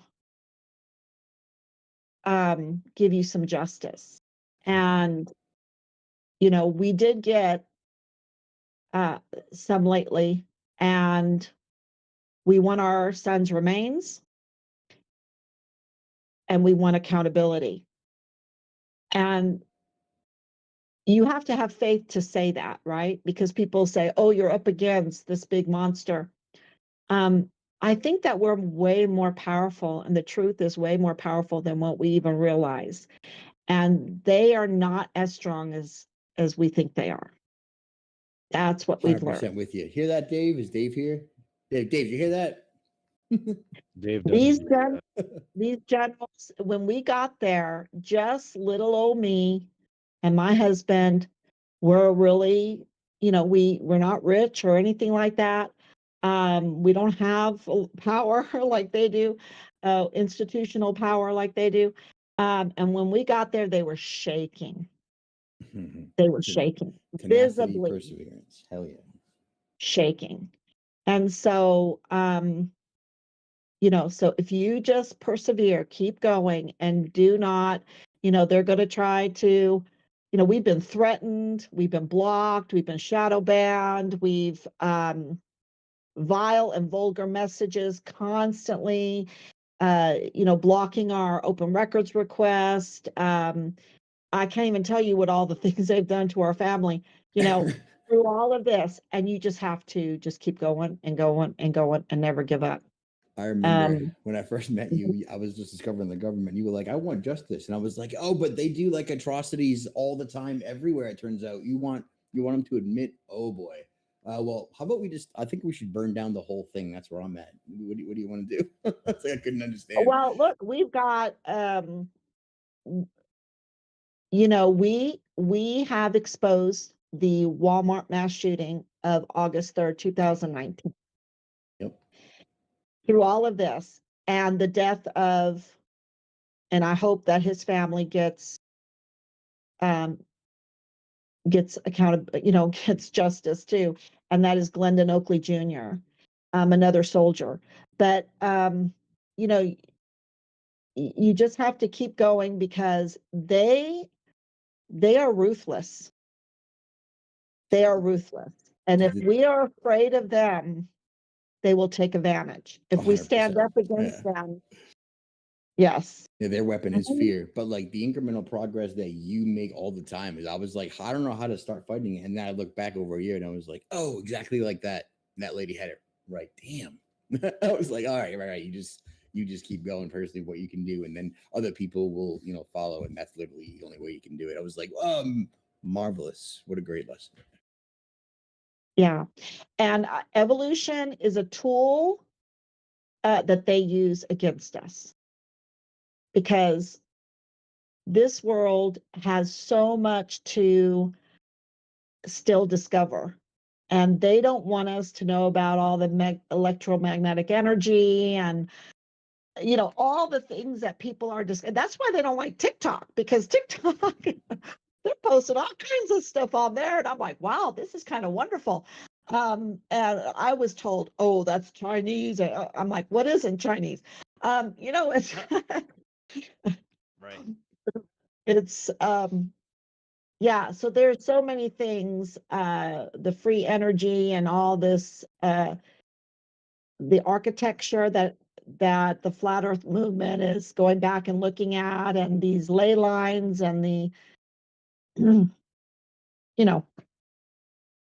astronomical measurements, and Shane does all this mathematics, and I'm like, whatever, okay. I have to leave it to Unimpressed. Pass.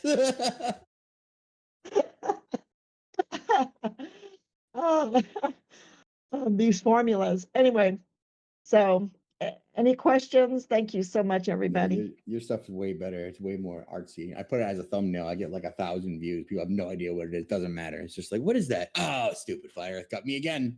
You know, whatever, whatever happens No, to them. I didn't mean to say it like that, Shane, because I love it. Because you only need a few people to understand for that kind of mathematics. You know, you I've only been need a finding few that. to Yeah. really. Mm-hmm. Well, actually, Yeah. really, it turns out you just need like Wixit to support it, and then everyone will just repeat it. That's kind of the secret. Right. And then when you read an article that says that the Chinese are building a missile base on the dark side of the moon, No. Oh, be you fearful know, and you know, the scarcity and climate change and all that shit that goes with the globe. Enjoy or whatever. exactly.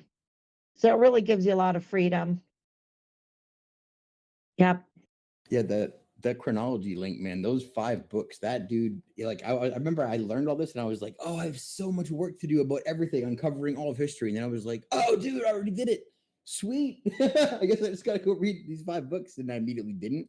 So I have to literally go back and probably inspire community effort to read those 5 books. There's a lot of them. We really should get through that and uncover the specific portions of culture and time that have been interjected and or elongated correlatively throughout all of the cultures.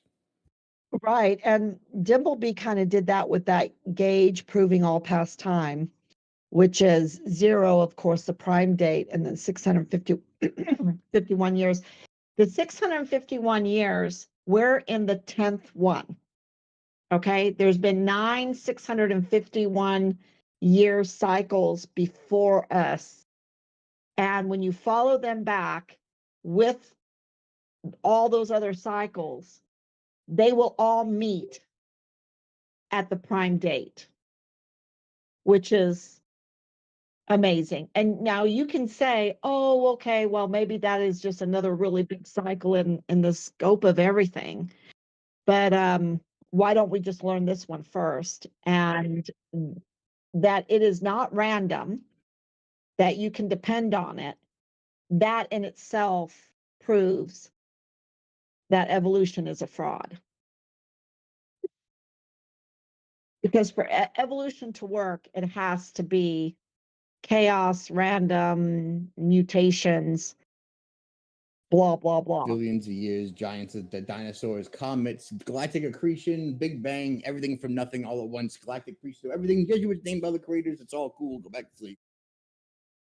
Exactly. And I did give you those spirals that they put out, right? So the spirals made me laugh because it's like they can never make their own stuff, right? They can never make their own stuff. They're always stealing everything. What was that? What was that thing about like the demiurge or whatever, the old Koya about the god and the creator god, and how he can't actually create anything, so he has to subvert what's already been created to do his thing? Isn't there something there? Exactly. Exactly. Okay. Yeah, so I did have some other notes here. Precise astronomical measurements, cyclical nature of eclipses, the complexity of the eclipses, the alignment of biblical chronology, consistency across time, unchanging lunar orbit. Yeah, we didn't talk about that, but that's pretty cool. The repetitive patterns, the lack of evolutionary evidence, historical accuracy, and the stability of the moon, which is, yeah, it doesn't adapt. So, It's a nice any list you had questions, going. everybody? I don't know how many. Okay, are there any questions or statements? I've been interrupting all the time with my questions. What about everybody else?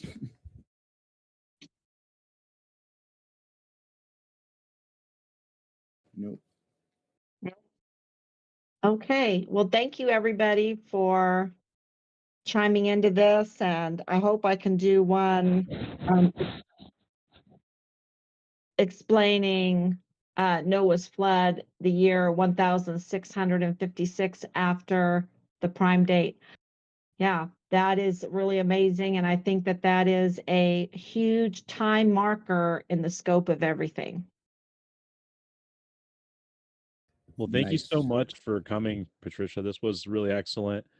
I really appreciated your presentation and your organization of all this information. There's a lot clearly to take in with all these different cycles, and the way you've laid it out, it was pretty fantastic. So yeah, thanks for coming. I really, if you want to come do your presentation about the flood, that would be awesome. I mean, we'd definitely be happy to have you back again.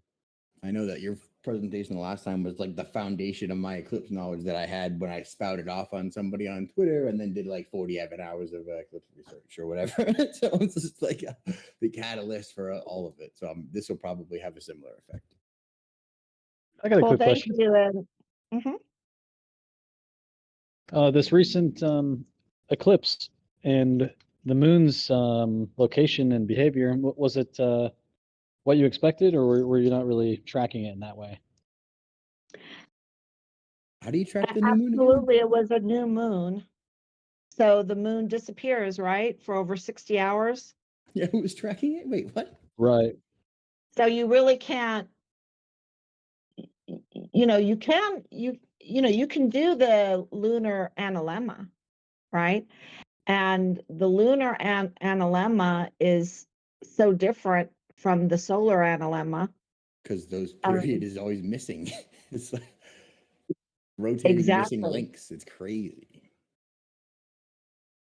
Yeah, so we, the moon is the big mystery.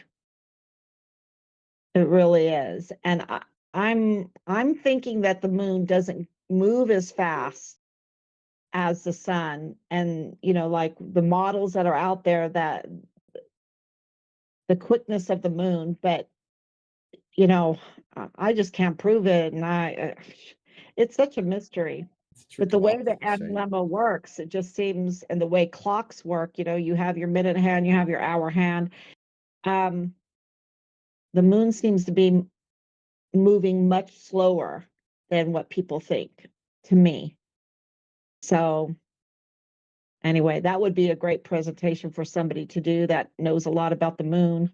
Yeah, the geocentric position that was hard. Like, so the speed is similar but a little off, and then the lining up is like geometrically not planar. So there's a tilt, like because they took the 23.4-degree tilt of the world, and it's just the sun's ecliptic. They made the world tilt at that, and then the moon has its own like 5-degree tilt, and then that intercedence adds like another layer of gradation, which is why it doesn't intersect every time when they go by or when they have a new moon. It's that long, Right. 19-year cycle. And a solar eclipse can't happen unless the moon is new. Literally, unless it's not there, there won't be anything eclipsing or occulting itself or whatever. Dude, I was looking into it. I'm like, that can't be. I was worried. I'm like, how am I going to explain it? And then I was like, oh, the regular freaking explanation will do fine. What the hell is this? Right. So, and we're so behind because our education doesn't cover this, right? Our education doesn't cover this. We have to learn it as we get interested and push ourselves to look into all this stuff. But there is no eclipse unless the moon is new. And so then it leads you to, well, how does, what makes the moon new, right? What makes can't be photographed? If it's in a shadow, can you get like a glimpse of it? Nothing. Zero. Okay, cool. Well, if it's in the sun, can you get a glimpse of a crater? Nothing except for that one perfect one? Interesting.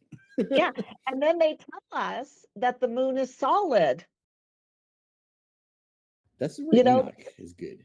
We can't see it approach the sun. They say that the moon, covering the sun is what causes the eclipse. But we don't see the moon approach the sun, right? We don't see it leave the sun.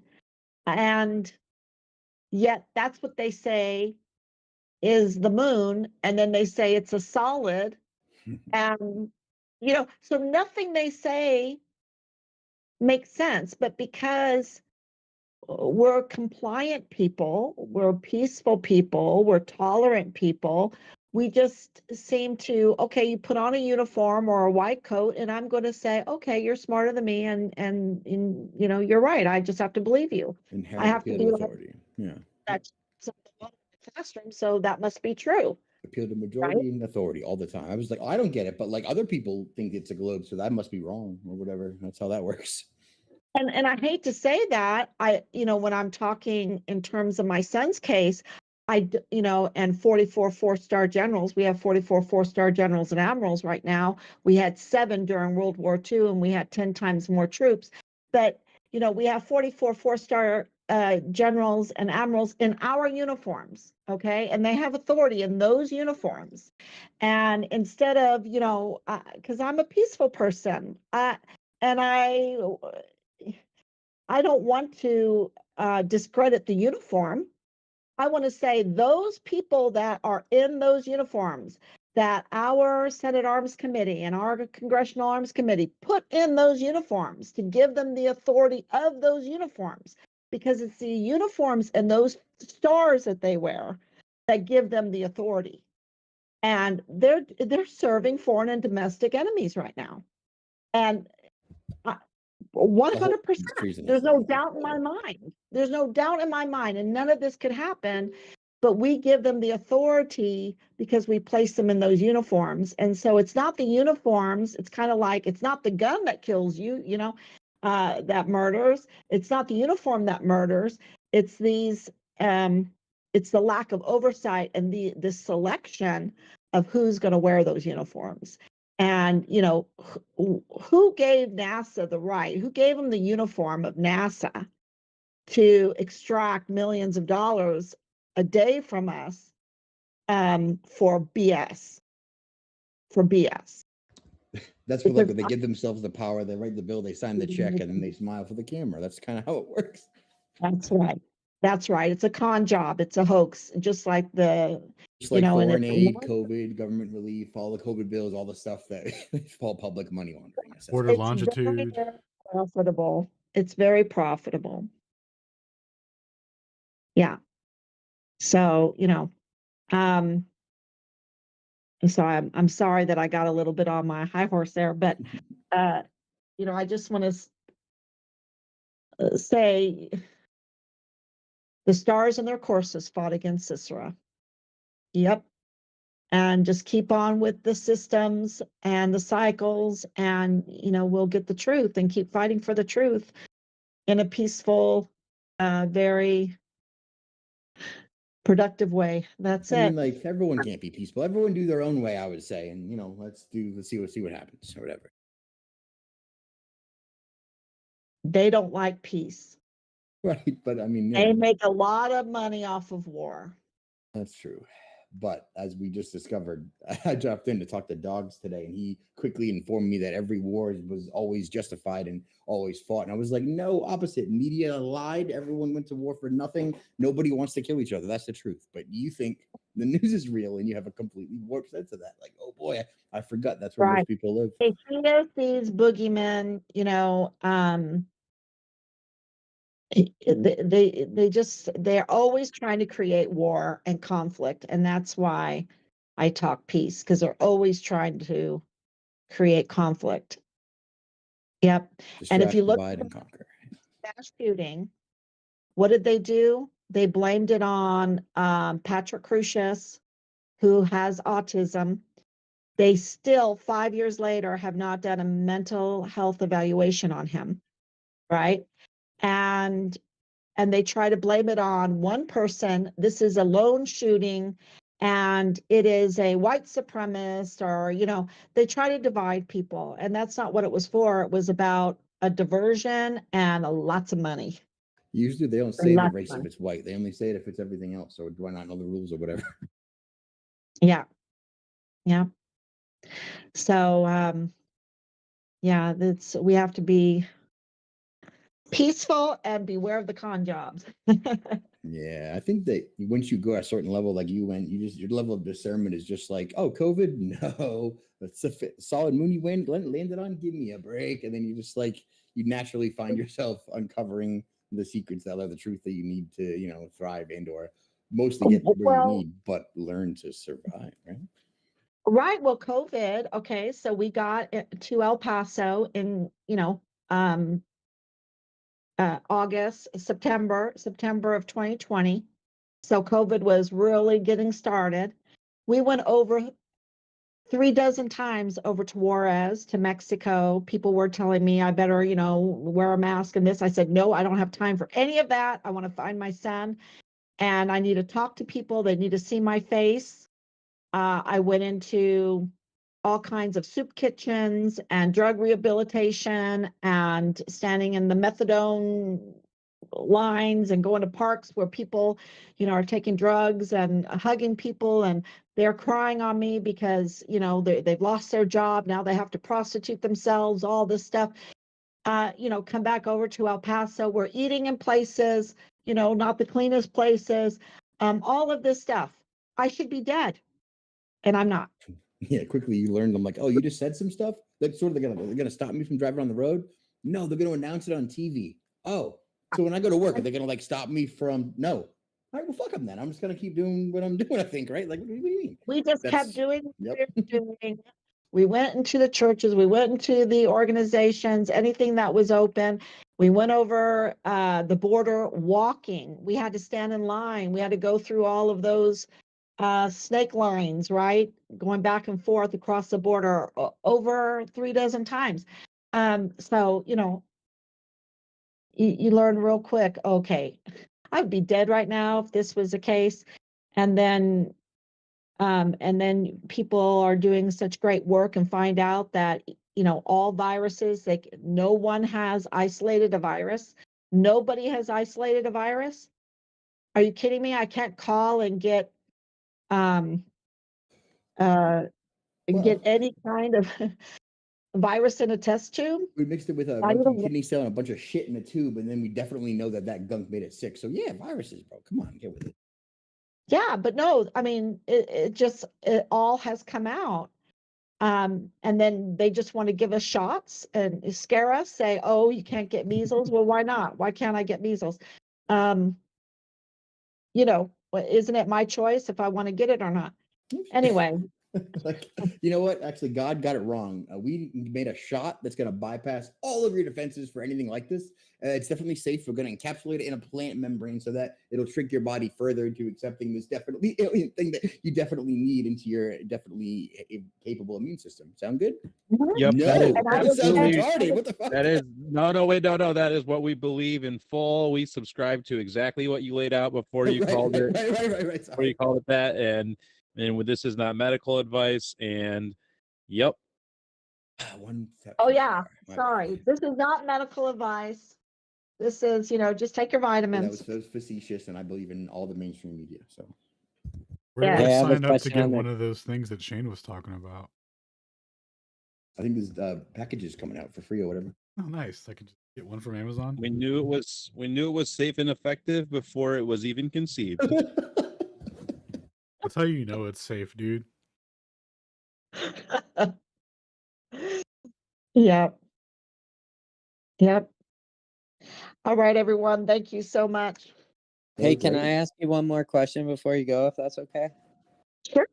Hey, I was just wondering, something that you said was pretty profound. You said the eclipse that we just had seems to be the same one as year 0 or something to that effect. How do we calculate that out? Is that off of like a 13-month lunar cycle, or what is like the, I guess, the argument for that? Real quick, there's a 651 year cycle of eclipses, and that is made by 2 halves, a 325 year half and a 326 year half. Okay, each half has 18 cycles in it for a total of 36 cycles. Okay, those 36 cycles cover all the constellations. So each cycle of 18 years has to go through 36 constellations. That 18-year cycle that has to happen 36 times is made up of 18 lines of teams of eclipses, 70 eclipses in total. Is it vary just a little bit? It does, but it is dependable 70 eclipses. And those repeat, cut and paste, spiraling through the 36 eclipses, right? I mean, 36 constellations. So this last one, April 8th, was number 1 of 70 eclipses.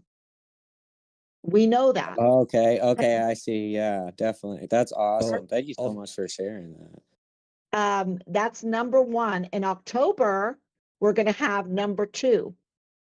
And then we're going to have a lunar, which will be number 3.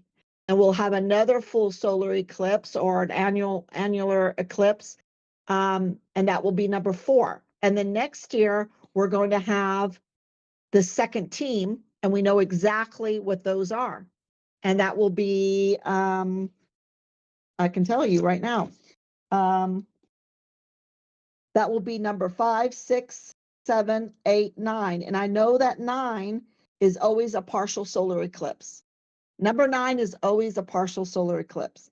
And then you go to year 3, and that will have number 10, 11, 12, and 13, which will be a partial solar eclipse, a total lunar eclipse, a solar eclipse, and a partial lunar eclipse.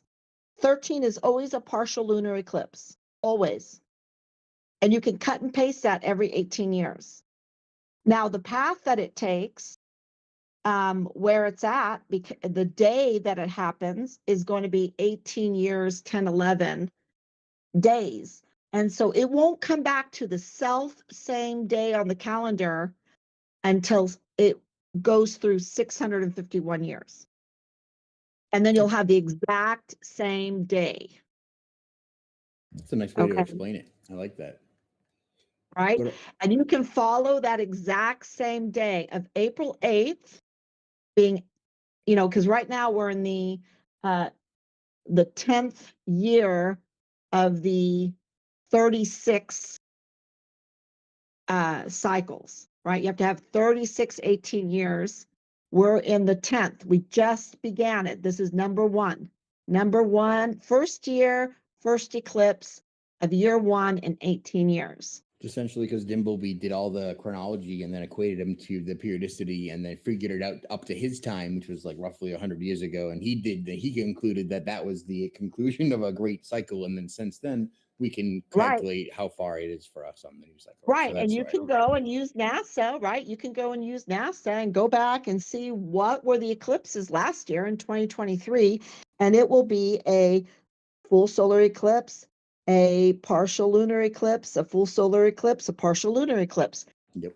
This cycle which was year 18. That's the 18 team, line 18 in the 18-year cycle. That was the conclusion of the 9th cycle in the 10th great astronomical year. So once you write it down a little bit, it takes a little, it took me weeks to, really understand it, because I just had to read it, reread it, and plot it and all of that to understand what was being said here. But you can take that same day, though, the same day, and follow it backwards. And so we're in, I think, year 164 of 651 years, right? Yep. So, right, that's year number 1 in a new 18-year cycle. So I can go back to 1860, I believe it's 1860, and that's the beginning of our 651-year cycle. Right. So 1860, and then just copy and paste those same days back through history, and I've got timestamps. And with those timestamps, I can overlay that with the solar cycle, the lunar cycle, the transits of Venus and Mercury. I can overlay it with documentation from the Egyptians, history, and Chaldeans, and the biblical and Chinese history. I can overlay all of that, and it all lines up to 1722. That's a huge time marker. 1656, that's a huge time marker.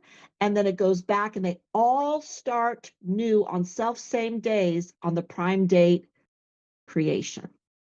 And that's why I call it Adam's eclipse. The very first eclipse, because it always repeats in the cycles. Once the stars come all the way back around, of course, the sun and the moon repeat their dance, because what else could they possibly do? Kepler pointed it out, Newton fucked it up, and here we are. From and you can just cut and paste, and we have the technology to do that today, to put in these numbers, and you can cut and paste them back, right? We have the bread and butter technology, cut and paste. Yeah, cut and paste it backwards. And, you know, all these lines, Dimbleby called them astronomical lines of measurement. And they, you know, have these timestamps, and then they have these time markers. And the markers are these big ones, right?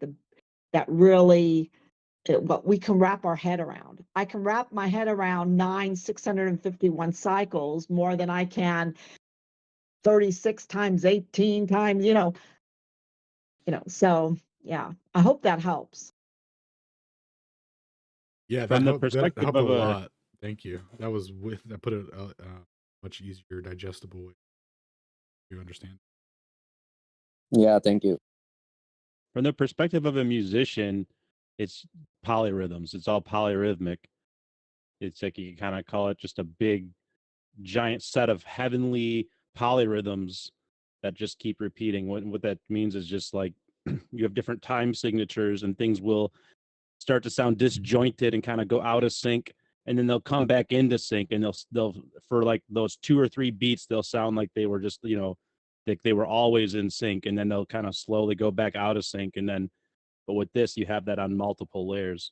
Harmonic frequencies dynamically scaled. Who about that? Right. And I'm so glad that you brought that up, because absolutely this is all about music, about sound.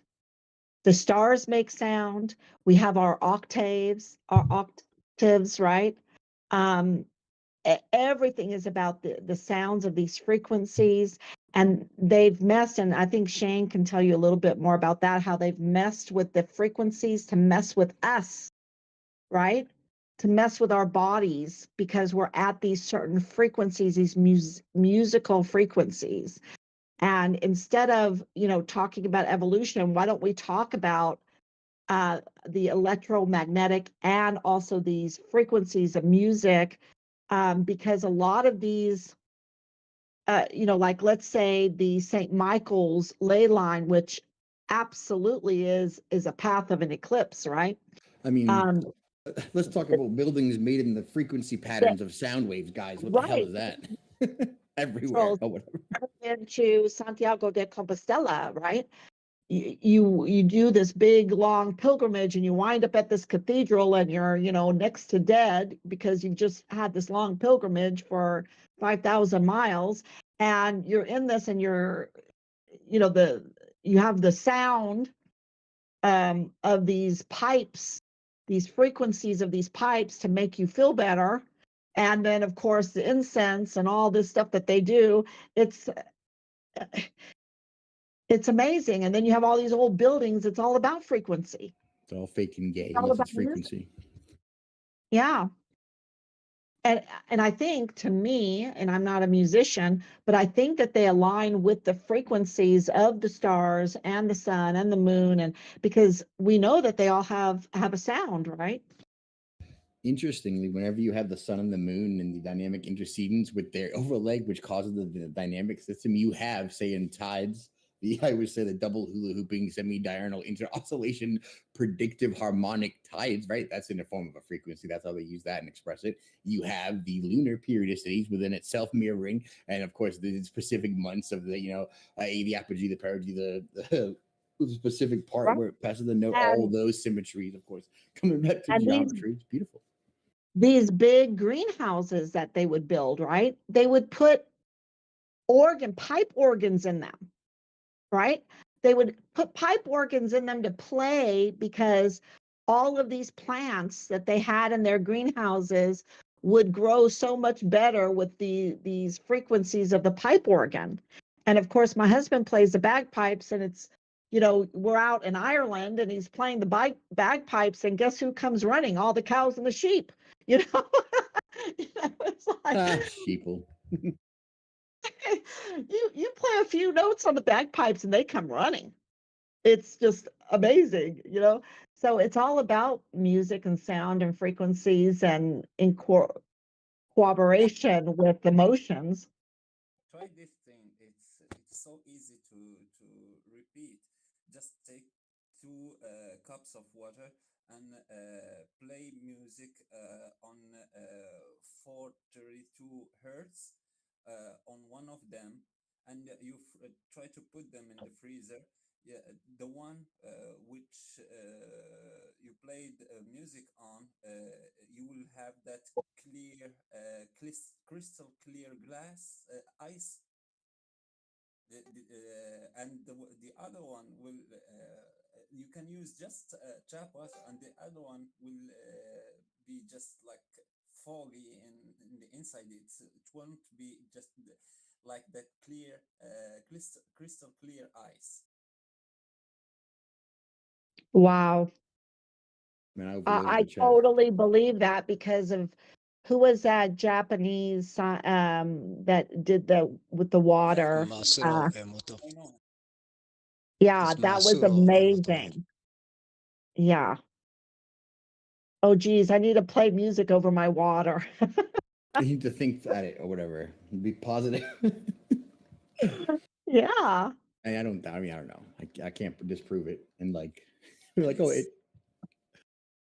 It's so fascinating when I see how the ancient Indians understood those things, and yeah, they have those prayers where they use that thing, so they can use just their mouth, and they can make those specific sounds like the and other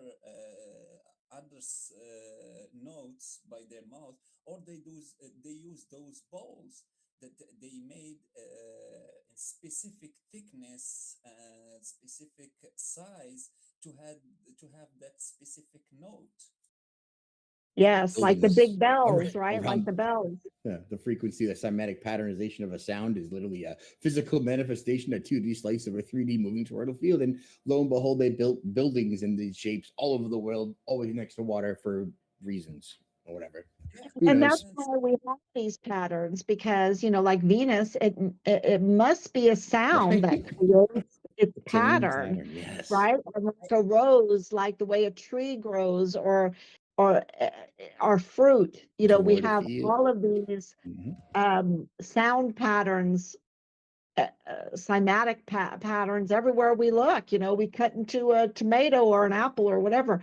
It's right there, and it's just really fascinating. And just about those balls that they make, and they can produce a specific frequency. Each ball can produce a specific frequency. I can't imagine that those people just try to hear the sound from the ball, and they said, oh, that frequency, just by using their ears without using instrument that can help them distinguish the frequencies and get to that specific one. And that time they will say, yeah, we got that frequency, that ball is good, and they go to the other one. I don't think that they just use their ears to listen to the ball and say, oh, it's that specific frequency that we were searching for.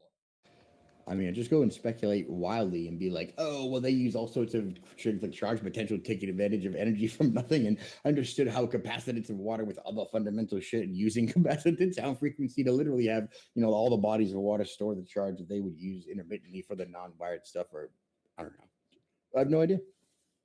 And even sound is in order, right? Even sound is in an order. So it's not random, and they try to tell us that sound can be random, but it's not. Sound, frequency, and vibration govern the world. Smart people said, or whatever. Something like that. Perfect. Perfect. Thanks, everybody. And Nice. hope to talk to y'all soon. You should pop in whenever you see us, although it's kind of intermittent as opposed to a regular thing. But we're here. Definitely, I need to use Discord. Definitely. Talk to y'all later. Thank you. Peace. Thanks for Patricia. coming Take by. care. Yeah, we'll see you. Bye-bye. And I'm gonna go ahead and close out. I'm gonna go ahead and close out the stream here on Aether Cosmology. Again, thanks to Patricia for coming out. Anyone else want to throw in anything really quick before I wrap up? Is there anything like pressing? Read that dude. What's his name? Fucking dude. I got a Pachinko or whatever. Someone say it. Oh, Ola D. Flamingo. Jeffaminko, or was it a different There you go. Flamenco? It's less effective, but I can't say it once. But I'm gonna read that dude. Read the books. They're in every chat. Download them. Let's go. Cool. And yeah, we'll see you guys tomorrow night for reading night. Take care, y'all. Peace. Have a good night, everyone.